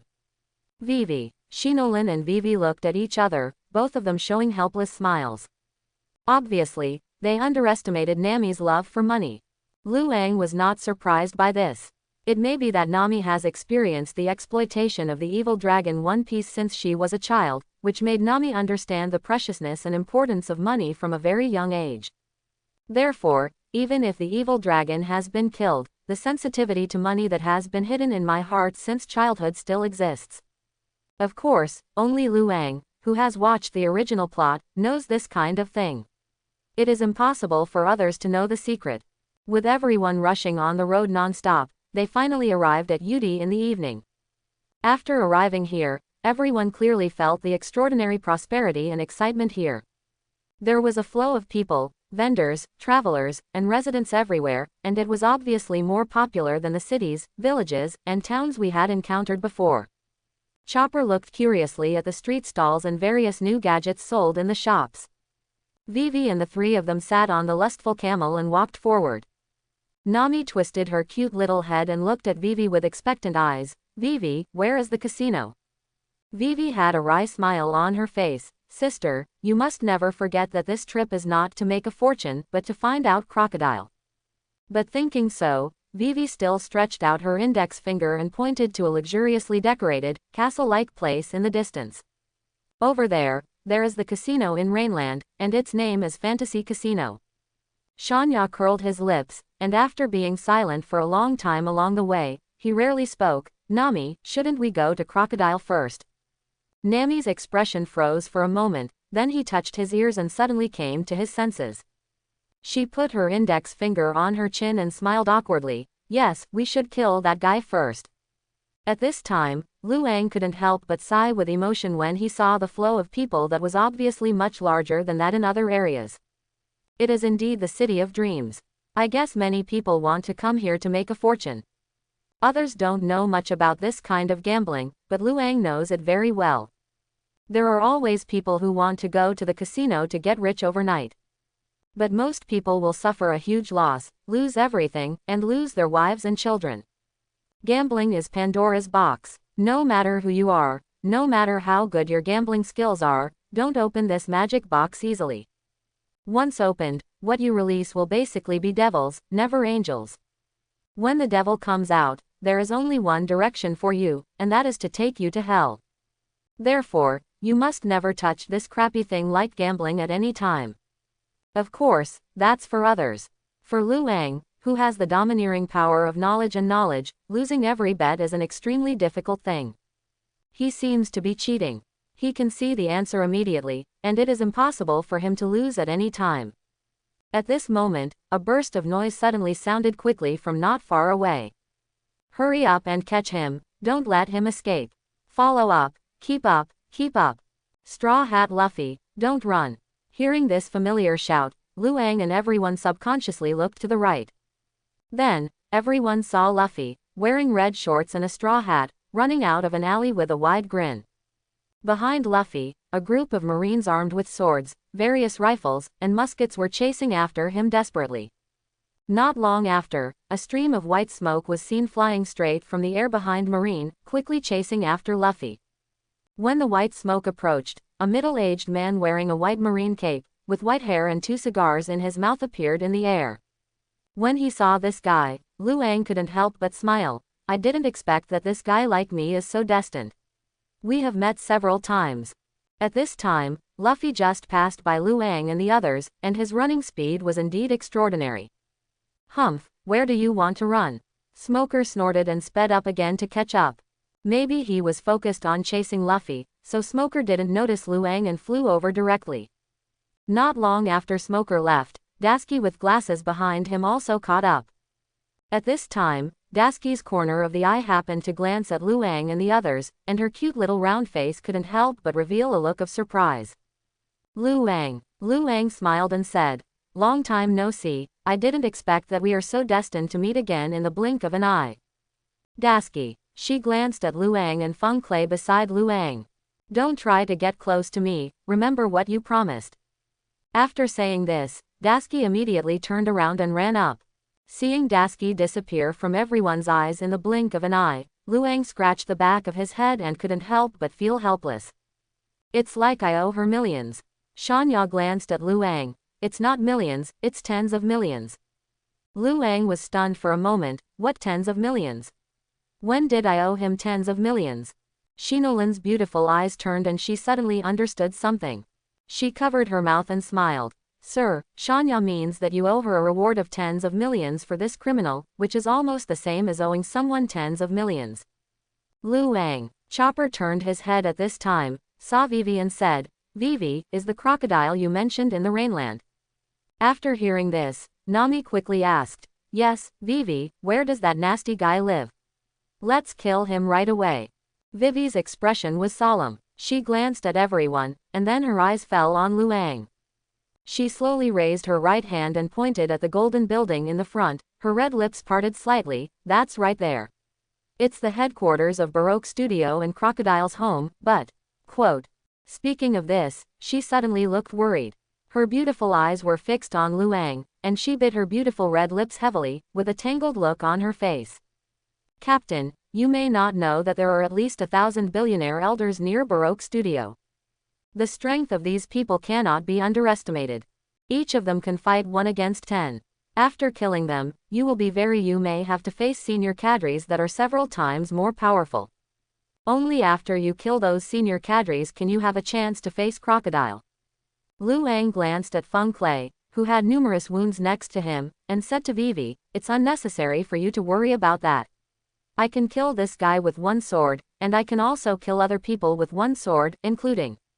Having said this, Luang paused, then grinned and said, "That's Sand Crocodile." Crocodile. After hearing this, Vivi nodded slightly. Naturally, she asked him for help after witnessing Luang's power and terror with her own eyes. Along the way, Luang's terrifying swordsmanship opened the eyes of the Princess Vivi many times. It can be said that if it were not for Luang's protection along the way, she would definitely not be able to reach the Rainy Land. In addition, she also witnessed with her own eyes the power of a swordsman. Luang's few short strikes made Vivi feel the terrifying power that comes out after practicing swordsmanship to the top. Countless monsters as huge as mountains were split into 2 with a casual wave of Luang's hand, and they burped in the blink of an eye. That careless, relaxed and comfortable attitude even made Vivi think that swordsmanship was such a simple thing. But when she came to her senses, she realized that it wasn't that the swordsmanship was simple or that the monster was useless. Rather, Luang's swordsmanship is astonishing, and has already reached an incredible level that is beyond the comprehension of ordinary people. Because of this, he was able to do whatever he wanted and easily kill a monster that could only suffocate ordinary people and make them despair. Vivi nodded lightly, then clenched her pink fist and said, "In that case, let's head towards Crocodile's lair." After the words fell, everyone quickly walked towards the headquarters of Baroque Studio without saying a word. As the crowd approached, Luang noticed many strange eyes paying attention in the streets and alleys. When they were about 100 meters away from the Baroque Studio, a group of men wearing white robes and cold expressions holding long guns stopped in front of everyone. This is the headquarters of the Baroque Studio. No one else is allowed to come near it. Vivi lowered her voice and said to everyone with a serious look, "They are billions of elders." Snort. Luang didn't even make a move, his eyes condensed, and Conqueror's domineering power suddenly burst out. The invisible and colorless domineering impact swept across all directions. The eyes of dozens of billionaires turned white and they fell down in the blink of an eye. After the blocker disappeared, Vivi immediately shouted, "Hurry up, rush in now, the billions of elders behind you will definitely catch up soon." In Vivi's anxious voice, everyone rushed towards the door of Baroque Studio without saying a word. At this time, the second floor of Baroque Studio. Crocodile is having a meeting with several senior cadres. Crocodile looked very dissatisfied when he saw that there were only a few people sitting on the long square table that was supposed to be filled with senior cadres. What on earth did those guys do? Why haven't they come even more than an hour after the agreed time? Crocodile was chewing a cigar, wearing a coat, and had a scar across his face. He glanced at the entire audience with an angry face, and his unruffled aura directly made several senior cadres below tremble. The man in front of them is not only their boss, but also one of the Shichibukai. Even if all of them put together, they are far from being Crocodile's opponent. In addition, Crocodile's scheming and power are comparable to his. Nicole Robin's beautiful eyes were flowing at this time, and a young face passed through her mind. Could it be that all those people were taken care of by this guy? He thought of the record pointer he had handed to Luang and his group in the small garden, and thought of the two senior cadres who were killed in Whiskey Mountain Town. Robin couldn't help but feel a big wave of emotions in his heart. The first time they met, she felt an unprecedented intimidation and domineering power from Luang, which was so powerful that words could not describe it.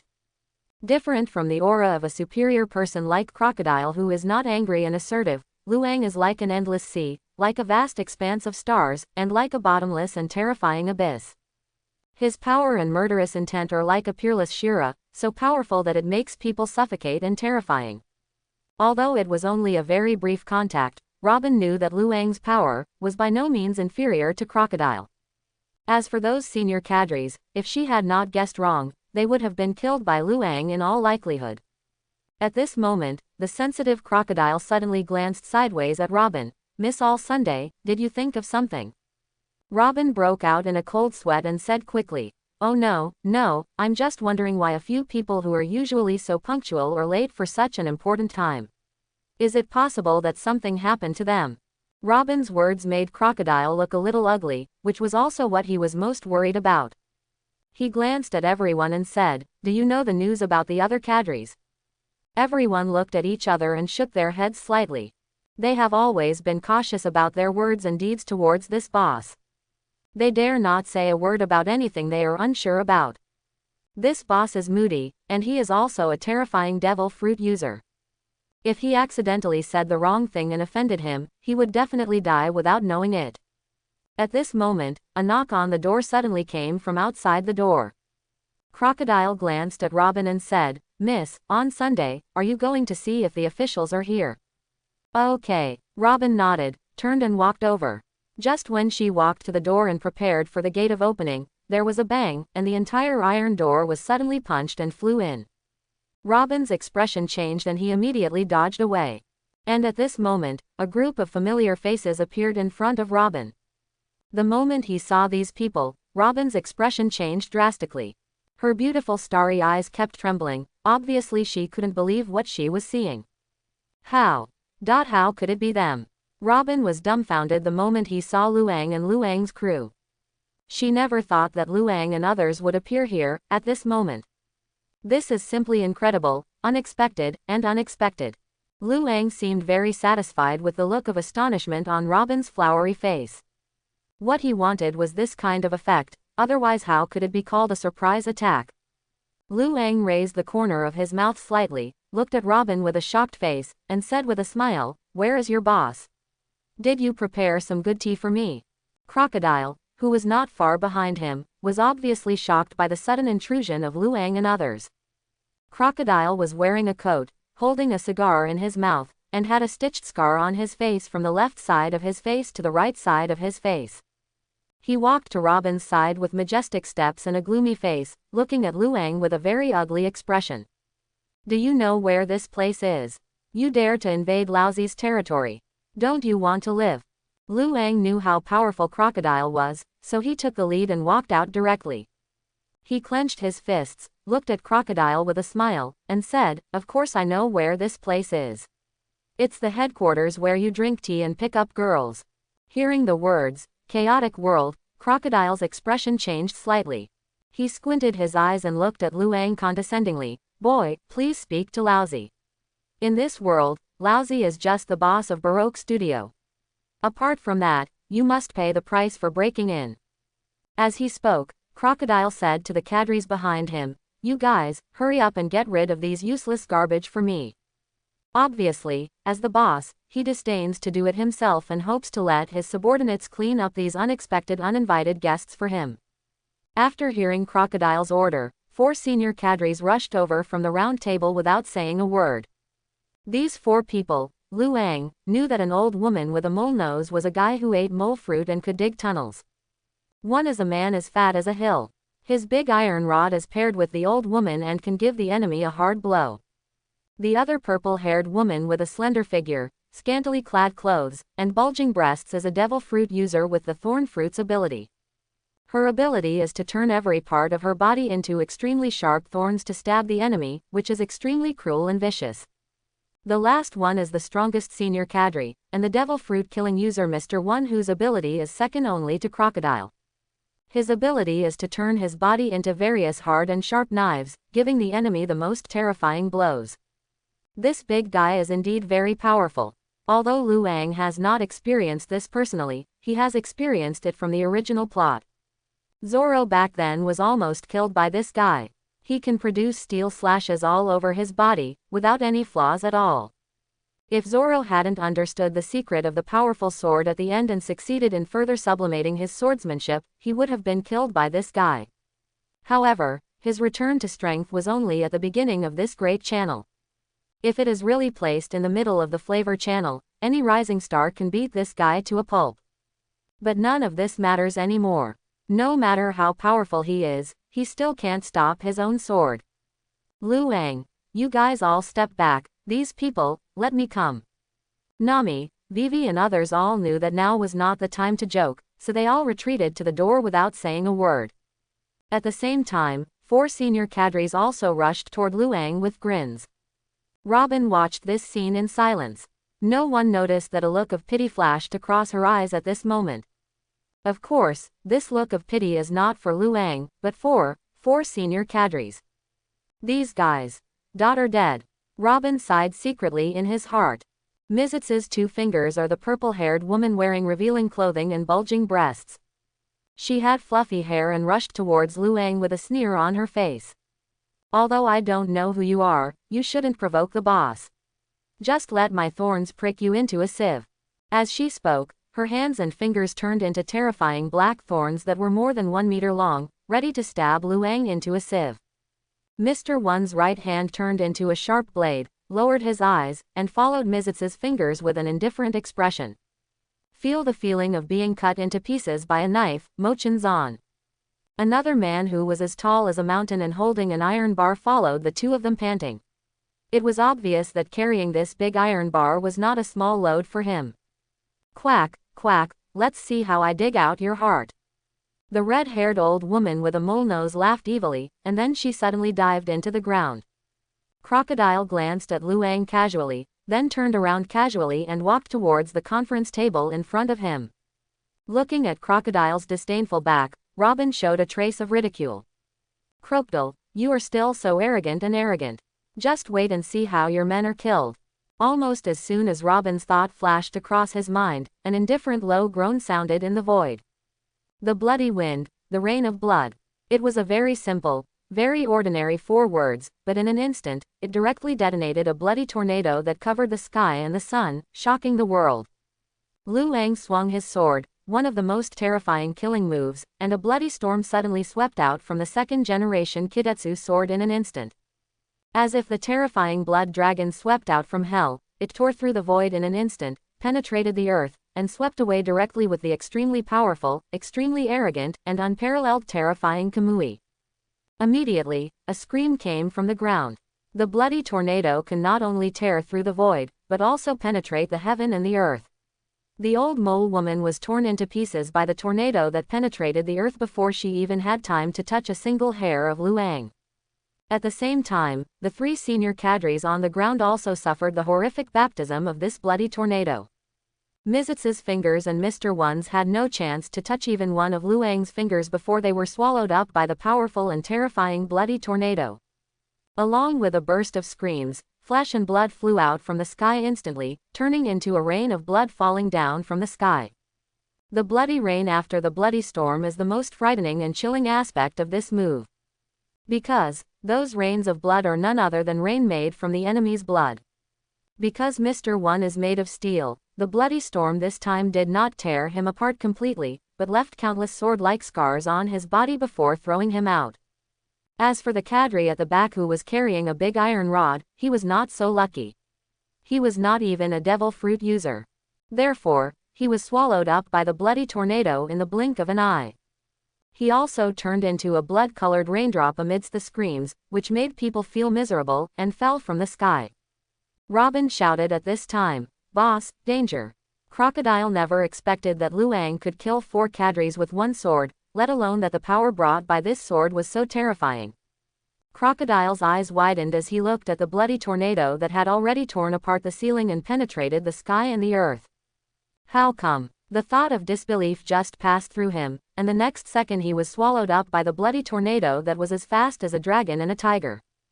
Not long after, a burst of dust flew and quickly appeared about 10 meters in front of Luang. Seeing the blood-red ground and devastation on all sides, Crocodile's face looked extremely ugly. He glanced at Mr. One, who was lying not far away, covered in blood and flesh and dying, and turned his gaze to Luang with a gloomy expression. "Who are you?" Luang carried second-generation Ghost on his shoulders, tilted his lips, and said with a faint smile, "Aruba Luang, a nobody from the East China Sea." Aruba Luang. Why is this name so familiar?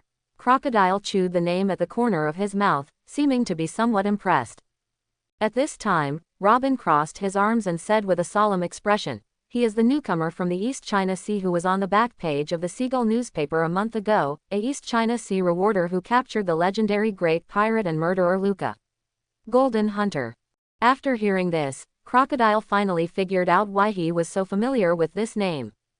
He raised his right hand with the golden hook and looked at Luang with livid eyes. "It seems that you want to go against Laozi."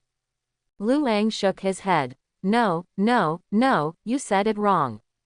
Crocodile was stunned for a moment. "What do you mean?" Luang put down the second-generation Ghost in his hand, pointed the tip of his sword directly at Crocodile, and grinned. "You are not qualified to fight against me."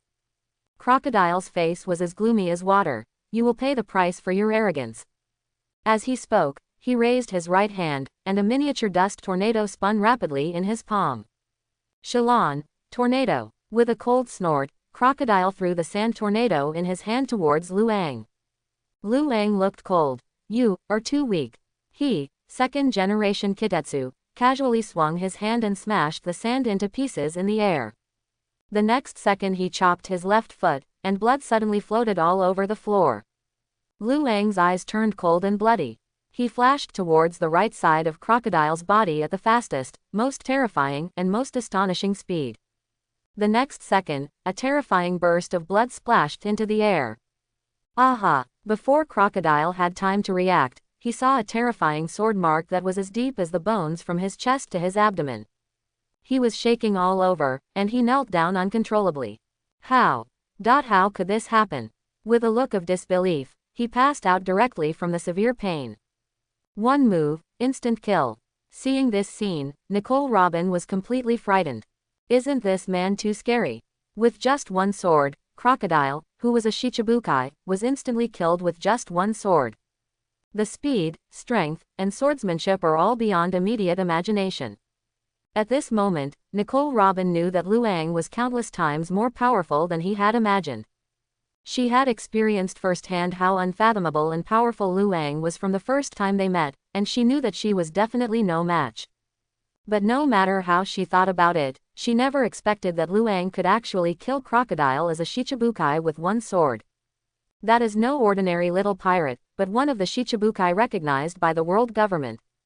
But such a powerful, terrifying, and powerful character couldn't even move away from Luang's hands and was instantly killed. This huge impact and this terrifying scene made Nicole Robin breathless for a while. Luang put away the second-generation ghost in his hand and looked at the people behind him. He said calmly, "Now that the matter has been settled, let's tie up these guys and take them back to the palace together."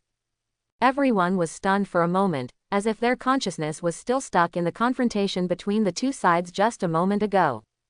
Because Luang's shot was too fast, too fast, too fast. It was over so fast that no one had time to react. Shanya was the first to come to his senses. He nodded, and immediately took out the rope he had prepared long ago from his salute and walked up quickly. "Vivi, let me help too. Crocodile is her enemy, she should handle this kind of thing by herself." While Vivi was tied up, tears overflowed from her beautiful eyes. Nami patted Vivi on the shoulder and comforted, "It's okay. Didn't we finish this guy?" Vivi shook her head and said with a smile, I am very happy, because in this way, this country will be saved." Luang was also very happy, but his happiness was different from Vivi's. What makes him happy is that he is about to get 1 billion Baileys now. At this moment, he suddenly thought of something, and couldn't help but turn his eyes and fell on Robin beside him. Seeing Luang's eyes sweeping over him, Robin couldn't help but tense up. Others may not know it, but Robin understands it very well. If this guy wanted to do something to him, he would have no chance. Not even a man like Crocodile can survive a single move under his hands, let alone himself. She swallowed her saliva and said, You don't want to deal with me, right? I didn't do anything to be your enemy." Robin wore a purple suspender top and a purple skirt, and her pair of long, snow-white legs were particularly eye-catching. Luang inadvertently glanced at Robin's white chest, nodded and said, "Not bad." Robin's face was full of confusion. "Ah. What's okay?" "Ahem, it's nothing." Luang's old face was slightly red. He looked at Robin with a serious posture and said, "Let's go before I change my mind." Just like Robin said, from the time she appeared until now, she has indeed done nothing particularly harmful to anyone. Therefore, Luang thought about it and decided to let this guy go. But after finishing speaking, Luang thought of something again and couldn't help but said, "Wait a minute." Robin's expression tightened, and when she was about to leave, she looked back at Luang with some anxiety. "What else?" Luang yawned and said, "No, I'm just telling you, don't go for a walk on Judiciary Island if you have nothing to do, otherwise you will cheat yourself sooner or later." Robin was stunned for a moment, his face full of confusion. But she still nodded. "Thank you for your kindness, I know." Then, she quickly left here with a slightly hurried pace. Looking at the hurried back, Luang couldn't help but shake his head. "Do I look that scary?" Luang admires Robin's abilities, and Luang also appreciates her scale, but she is not Luang's style. In other words, it's not his own thing. Although it is quite rough, but we still have to be pragmatic and find a strong helmsman, otherwise it is not a good idea to always let Shinolin do this, a female streamer. Seeing everyone tying up Mr. One and Crocodile, Luang nodded. Feng Clay was so scared that he didn't dare to move from beginning to end, let alone speak. Luang defeated his boss, Crocodile, with just one sword. With such terrifying power, he didn't have the slightest thought. At this time, he was even a little happy. If he were like these senior cadres sitting here, then the corpse lying on the ground now would probably have his own share. Oops. At this time, Luang suddenly slapped the back of his head. Nami wondered. "What's wrong, Captain?" Looking at the scene of blood all over the ground, Luang shook his head and sighed deeply. "I was so pretentious just now that I forgot that these guys had bounties. How come they were all killed in one fell swoop? Hey, I lost a lot of money." Everyone. Nami curled her lips and looked speechless. This captain is even more obsessed with money than himself. After tying up Crocodile and Mr. 1, Vivi said to everyone, "Now, let's go to the capital Albana. I'm worried that after we go to Katria City, the rebels have already set off and they will definitely attack. We must rush back to the capital as soon as possible. As long as we arrive first when the rebels approach the capital, it will still be too late." Nami made a fist and said, "Let's go." Everyone also nodded and agreed with Vivi's opinion. Instead of chasing the rebels, it is better to go back to the capital and wait for the arrival of the rebels. This way, you will have a better chance of stopping the riot. Lu Ang put away the second-generation ghost, "Then let's go." Afterwards, everyone set off again. Before leaving the rainy land, Nami looked at the dream casino behind him with some reluctance. "It would be great if you have time to come here and play." But thinking this way, Nami knew that the current situation was critical and she definitely couldn't express such thoughts. Lu Ang didn't want to come here and make a lot of money for him, but he knew that compared to this, a billion commission fee was obviously more generous. Now that Crocodile has been taken care of, all that's left is to send this guy to Albana, the capital, and everything will be settled. After walking out of the rain, everyone headed towards Albana quickly. Along the way, Vivi was filled with excitement and apprehension. She was excited because she finally caught the mastermind behind the scenes and could finally put a sentence to the chaotic situation in this country. She was uneasy because she was not sure whether she could return first before the rebels arrived in the capital Albana.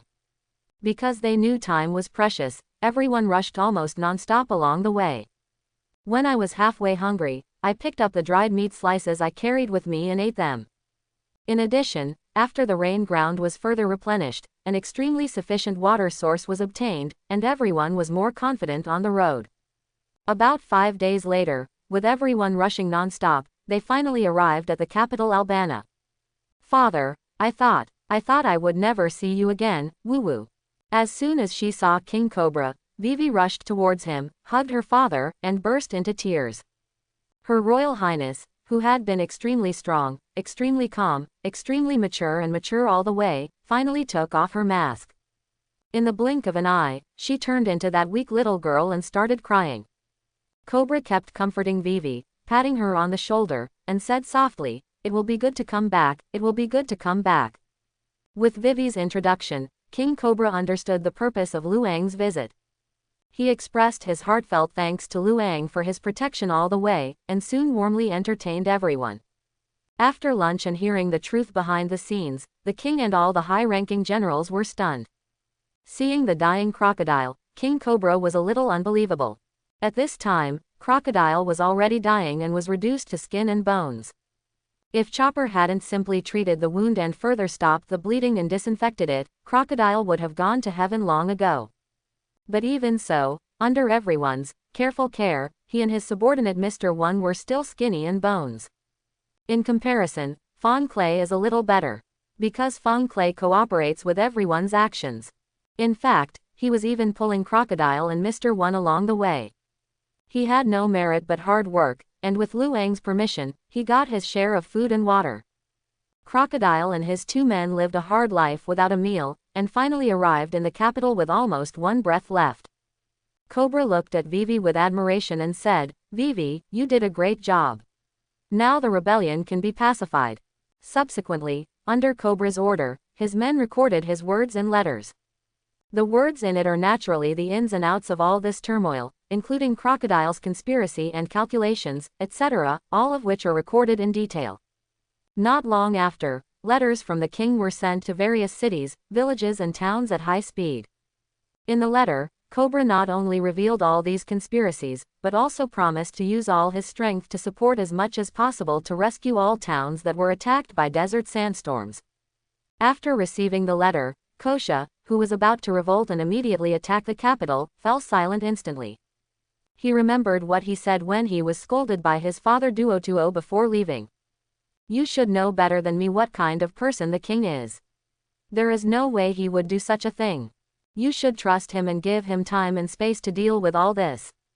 Why don't you do something stupid? If you launch a rebellion, it will not only hurt the king, but also these soldiers. Those soldiers who lost their lives because of the war, how will you explain to their families?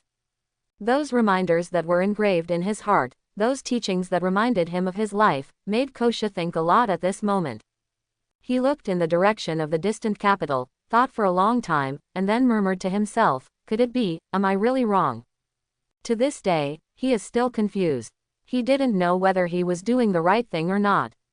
He only knew that he couldn't stand such a miserable world and such a painful life.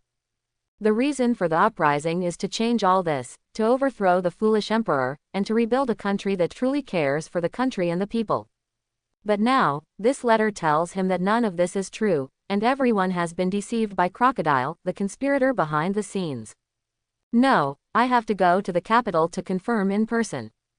In the end, Kosha decided to take the rebels to the capital to find out. If it is true, then he is willing to bear the burden of guilt and ask the king to deal with his guilt. After all this was due to his willfulness and the situation caused by his random thoughts, and he should be responsible for everything. If it is false, then the rebel army will definitely destroy the capital Albana and restore real peace and hope to the entire Alabasta. After making up his mind, Kosha slowly stood up and walked out of his tent. Not long after, the news that the rebel army was marching towards the capital reached the capital. Vivi and Cobra were shocked after receiving the news. Vivi bit her red lips, her snow-white and delicate jade face filled with confusion. She stood on a viewing platform in the castle, looked at the distant desert, took a photo of the stone fence in front of her and said, "What on earth is going on with Kosha? I should have received a letter from the king by this time, why are you still insisting on it? To launch a rebellion, does he think we are deceiving him?" Lu Ang stood with his hands behind his back and smiled lightly. It's very simple, because he is not sure whether this thing is true or false, so he hopes to confirm it in person. If it is true, then he will surrender immediately, and if it is false, he will surrender immediately. Having said this, Lu Ang calmly glanced at the profile of the delicate girl and said, then he will directly order the entire rebel army to attack the capital and directly overthrow your father's regime. Hearing this, Vivi couldn't help but fell silent. It turns out that this is Kosa's choice. Vivi's hand holding her pink fist tightened slightly, then suddenly relaxed again. She nodded and looked at Lu Ang with trust. Okay, I believe you, Captain. Looking at the tender eyes, it felt like his whole heart and soul were about to be captured. Lu Ang was stunned for 2 seconds, and then quickly took it back. Hey, beauties are a disaster, beauties are a disaster.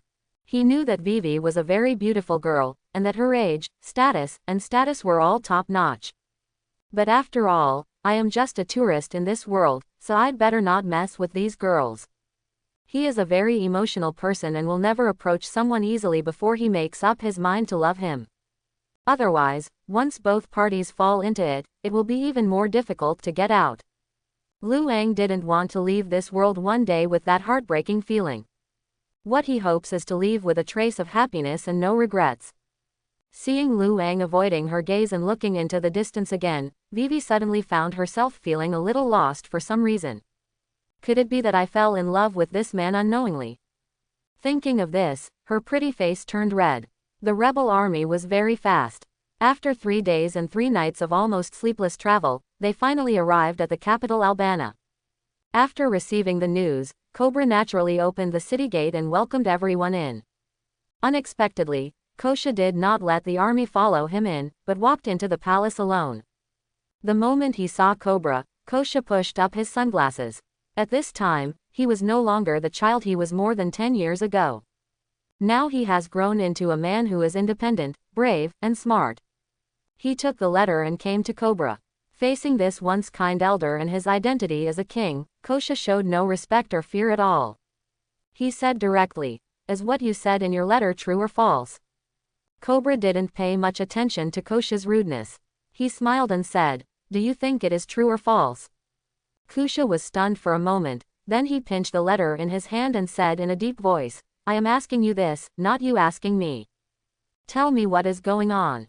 Don't try to fool me, or ambush me. My brothers are outside, and if something goes wrong with me, they will immediately attack and completely destroy your palace." At this moment, a burst of rapid footsteps suddenly came from behind Cobra. Then, a beautiful figure wearing a white robe, tied with a blue ponytail, with red lips and white teeth, came to Cobra's side. "Kosa, let me tell you the truth about all this. Seeing this figure and this beautiful face, Kosha was stunned. You are Vivi. Vivi nodded, then clapped her hands. The next second, Crocodile and Feng Clay were pressed up by the soldiers. At this time, Crocodile had been handcuffed by the conch stone, so he was completely powerless. Vivi pointed at Crocodile and said slowly, "He is the mastermind behind it." Afterwards, Vivi explained the whole story. During this period, she also asked Feng Clay to demonstrate the power of the imitation fruit. Everyone was dumbfounded when they saw the face of Cobra, the king, appearing on Feng Clay's face. After seeing Kosha's disbelieving look, Vivi said, "Now, do you believe what I said?" Boom. Kosha didn't say a word and just knelt down. Kosha is guilty of organizing the people into a rebel army with the intention of subverting Alabasta's national power. Please punish me. Seeing this scene, Cobra and Vivi looked at each other and smiled. Afterwards, Cobra was not charged with punishing Kosha. On the contrary, he repeatedly praised his courage and courage to ask for help for the people. In addition, after some further consideration, Cobra decided to make an exception and appoint Kosha as the commander-in-chief of AID.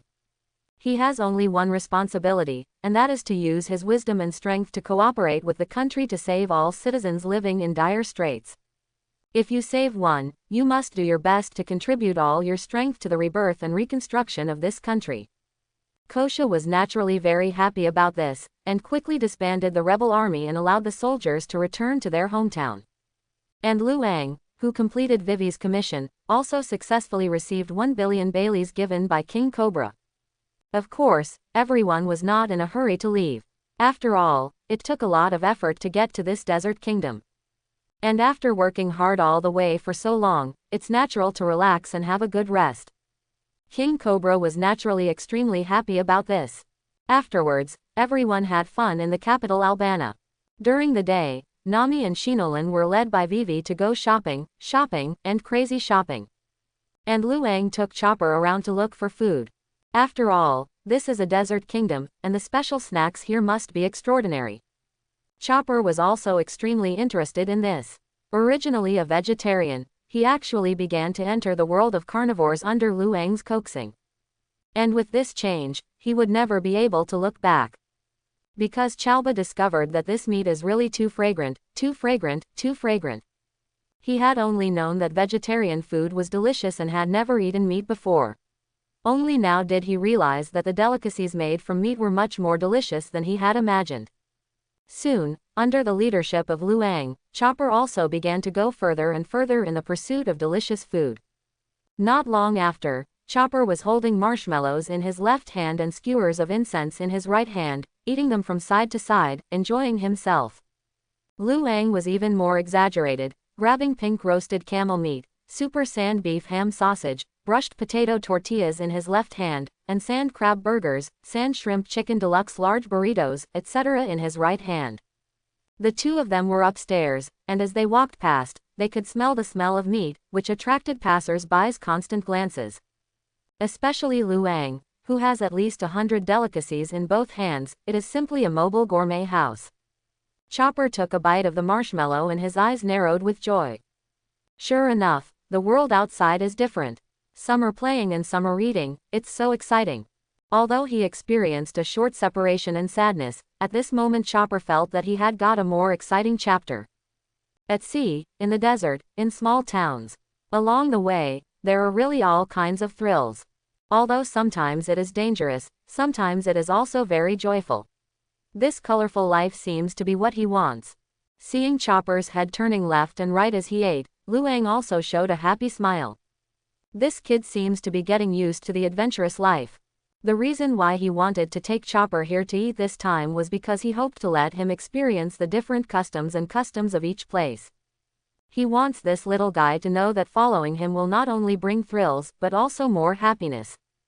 Because the mission was completed and the commission money was received, Luang was not in a hurry to go back immediately.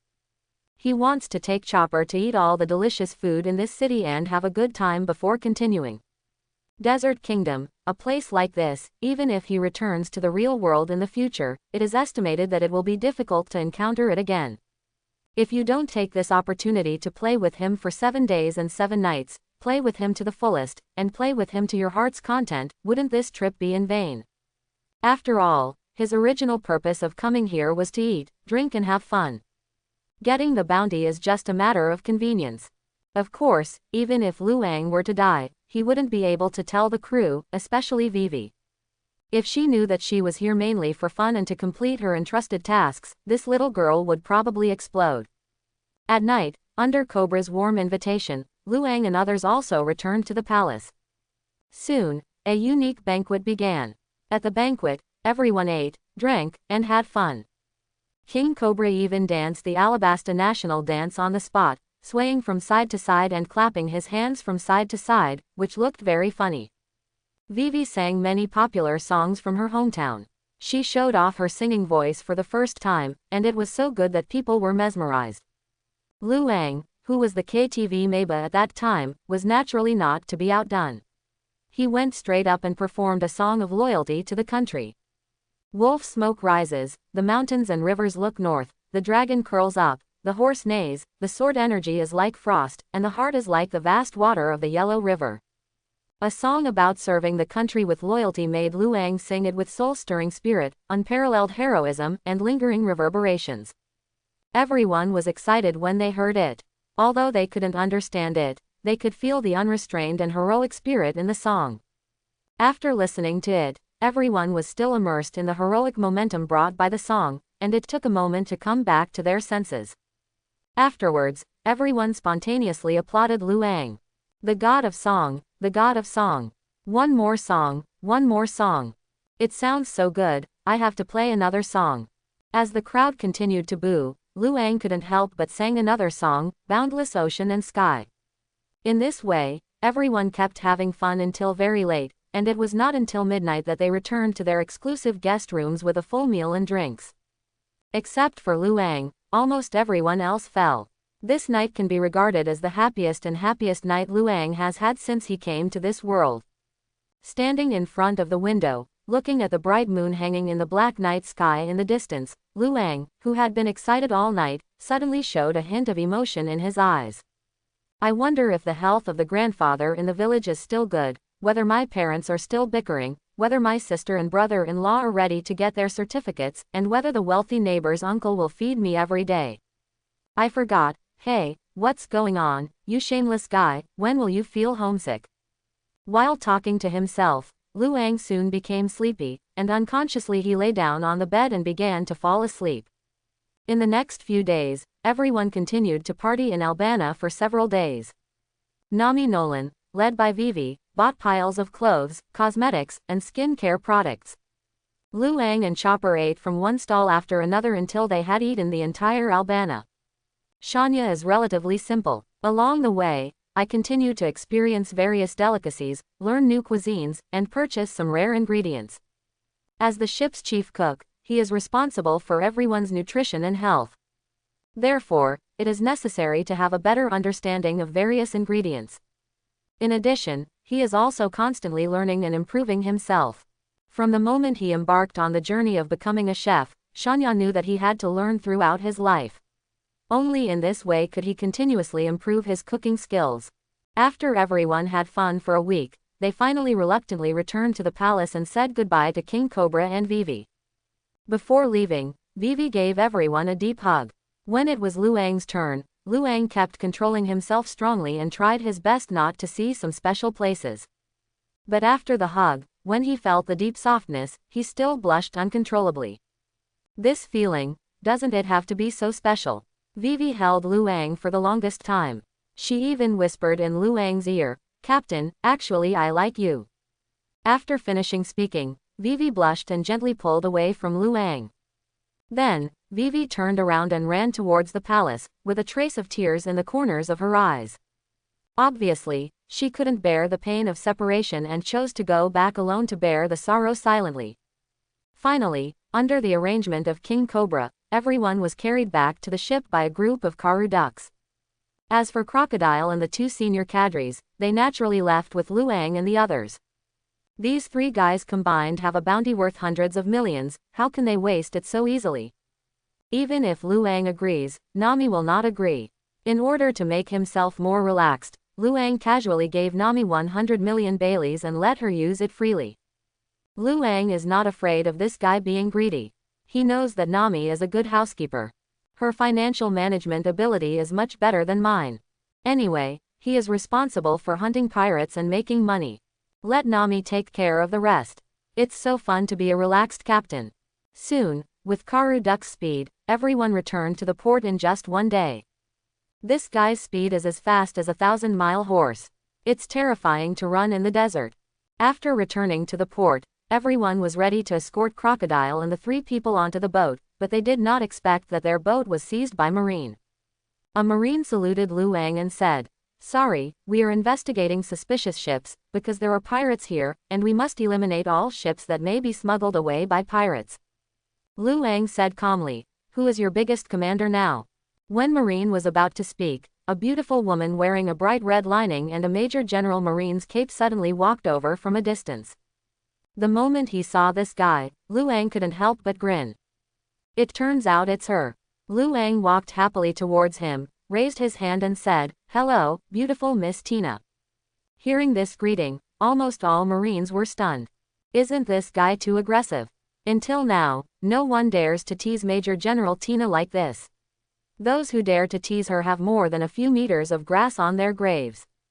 Everyone looked at Luang very nervously, with a trace of pity in their eyes. This child, I estimate that the grass on his grave will be almost 1 meter next year. After hearing this greeting, Tina, who had delicate and beautiful facial features, fair skin and long legs, changed her expression instantly and then walked over with a gloomy face.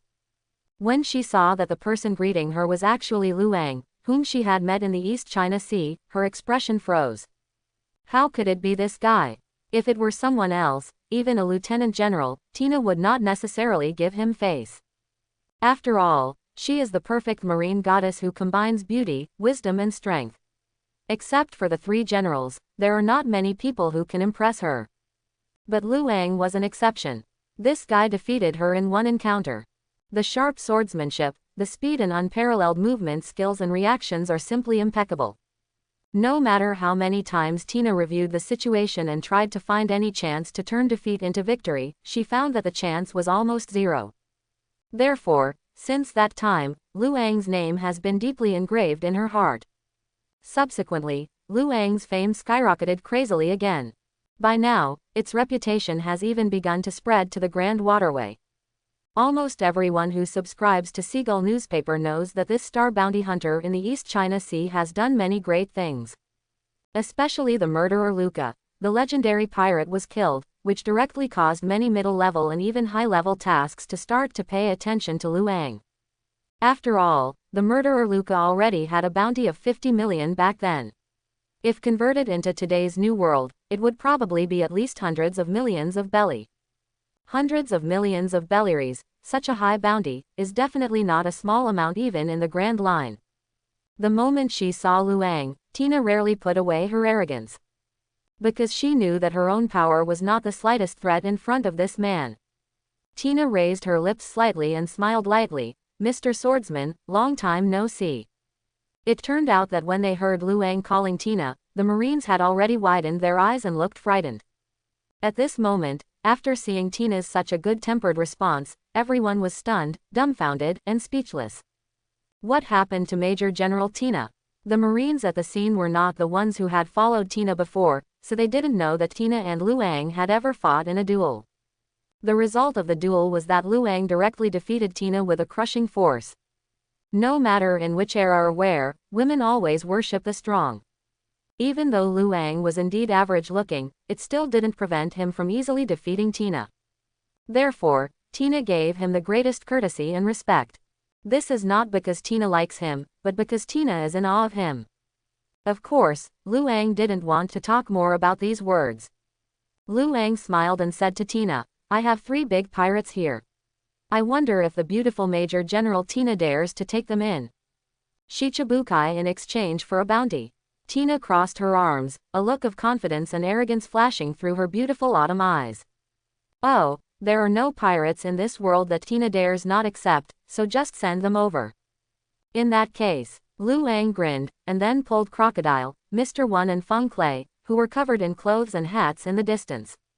When he walked in front of Tina, Lu Ang lifted up the clothes and hats of the three of them without saying a word.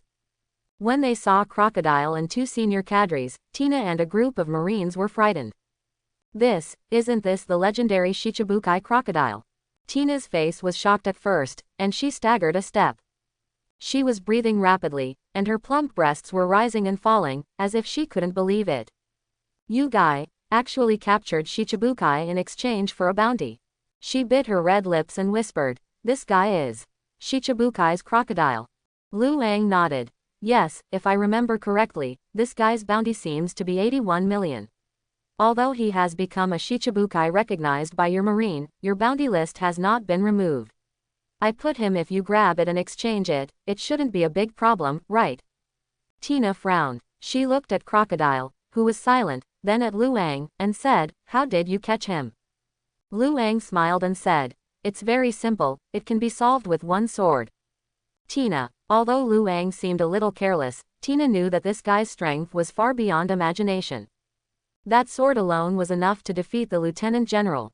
Because Tina knew that even among Marine's strongest lieutenant generals, few could defeat her with one sword. Tina took a deep breath and said, "No, I mean, why did you arrest him? What's the reason?" Lu Ang grinned. "He has a high bounty, is there any more powerful reason than this?" Tina. At this time, her face was so ugly that it was about to turn into the color of pig liver. If she couldn't beat Lu Ang, she really wanted to kill him with one shot. Tina rolled her eyes at Lu Ang and said, "The things involved in Shichibukai are relatively sensitive. I need to ask my superiors for instructions. Please wait a moment." After she finished speaking, she immediately turned around and left. This scene was not unexpected by Lu Ang. If this woman's performance was mediocre, it would be Lu Ang's turn to be surprised. After all, what he caught was a Shichibukai, not a cat or a dog. If Marine could be as willing as Shisui and accept Crocodile, Lu Ang would be surprised.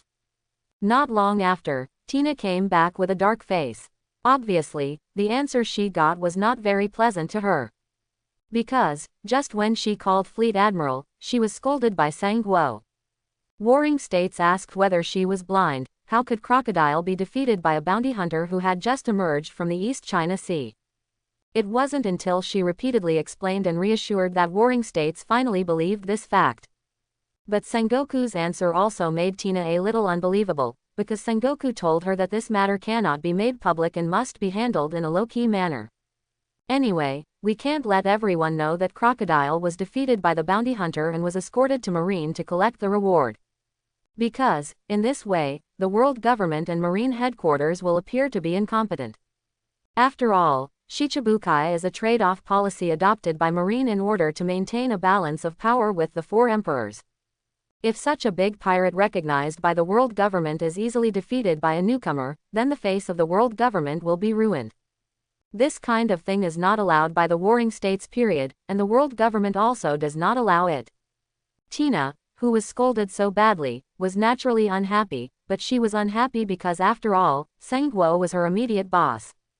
No matter how angry she is, she must endure it. She walked up to Lu Ang with a dark face and said, "Yes, but there is a condition." Lu Ang glanced at the turbulent place opposite and raised his eyebrows. "Say." Tina bit her lip, leaned closer and said, "You can't tell the third person about the capture of Crocodile." Lu Ang was stunned for a moment, then grinned, showing a look of sudden realization. He understood what Marine and world government meant, which was to make this reputation perfect for themselves. After all, Crocodile is a great pirate certified by the world government. It can be regarded as having a formal pirate identity that is similar to official recognition. If such a guy is caught, it will definitely be a huge blow to the reputation of world government and Marine headquarters. Because in this case, it is equivalent to holding a loudspeaker and saying to the world, "Your world government and Marine headquarters are so useless and incompetent. They found some weak chicken to be Shichibukai. Such garbage can be easily used if a newcomer is killed, you should rest." Such a result, such a scene, is absolutely intolerable to the world government and Marine headquarters. After all, they are the Justice League formed in the Great Pirate era to frighten pirates. If the reputation is too damaged, the authority will be greatly reduced. Because of this, warring states became furious and cursed Tina directly. In the eyes of the world government, even if a Marine Major General dies, they must maintain their face and image. This is something more important than life. For Lu Ang, this small request was innocuous at all, and he agreed without even thinking about it. No one knows that, in fact, Lu Ang is more afraid of his fame than the world government. If he soon becomes a super bounty hunter that shocks everyone, then all the pirates who encounter him will run faster than anything else. In this case, how can I make extra money? Not to mention, occasionally you may encounter some pirates who take the initiative to deliver food to your door. Being famous is of no benefit to Lu Ang at all. Therefore, Tina's words were almost what Lu Ang wanted in his heart. Of course, as an old fox, he couldn't show it so obviously. No matter what, he had to make the Marines feel that they owed him a little favor, both openly and secretly, so that things would be easier to do in the future. Lu Ang smiled happily. Of course you can, but the reward. Tina thought for a while and suddenly took out a pink phone bug from her arms. She said, "This is my exclusive phone bug. You can use this as a voucher to come to the Marine headquarters to find me or others at any time to redeem the bounty." Lu Ang shook his head. No, this thing is unreliable. Don't forget, you still owe me 9 million in bounty. I haven't asked you for that guy named Hailong last time. Seeing Lu Ang talking about bounties, Tina was also a little angry, but she had nothing to say. After all, it is true that he caught the pirate given by others, and the bounty has not yet been paid. She thought for a moment, then gritted her teeth and took off a beautiful platinum necklace from her neck. Then, she put the necklace with lingering warmth in Lu Ang's hand. "Tina, this is my family heirloom. It was left to me by my mother. This is something that is as valuable as my life. With this thing, I will never rely on you." Looking at the beautiful platinum necklace, Lu Ang was silent for a moment, and then continued. "After all, I have no friendship with Tina, and I am not a sperm-minded guy, so I can't just trust the other person casually. Even if it was a bit unethical to take this necklace, he would still do it. No matter what, I can't feel sorry for the 3 big fish I finally caught." Seeing that Lu Ang took it away without hesitation, Tina felt a little angry. Although she had indeed made a lot of determination, making up her mind was one thing, but seeing this moment was another thing entirely. Lu Ang put the platinum necklace away with a smile. "Okay, then you can take these 3 people away." Tina glared at Lu Ang with an ugly expression, and then said to her subordinates, "Bring these 3 people under custody." After her subordinates arrested Crocodile and 2 senior cadres, Tina said to Lu Ang, "Okay, I will accept these 3 people. I will report this matter to my superiors immediately. No matter which Marine base or Marine headquarters you go to, you can receive the corresponding accumulated bounty, but after you receive it, remember to give the necklace to the Marine there and tell them to contact me as soon as possible." Lu Ang nodded. "No problem. Then, goodbye." Tina obviously didn't want to say more than a few words to Lu Ang, who didn't know how to show mercy to her, so she said goodbye casually and turned around to leave. Looking at the slender and beautiful figure behind him, Lu Ang smiled faintly. This guy is quite beautiful. He is as convex as he should be, as curvy as he should be, as plump as he should be, and he is full of charm. If in the real world, having such a woman as your wife would definitely be an extremely happy thing. It's a pity that the world of One Piece here, no matter how much I like it and how excited I am, it still has no meaning. After all, she and I are not the same person." After watching Tina leave, Lu Ang turned around and walked back. "Let's go, it's time for us to set off." Under Lu Ang's greeting, everyone boarded their own ship again. Soon, a new journey began again. Without Vivi's journey, everyone was still a little unaccustomed to it.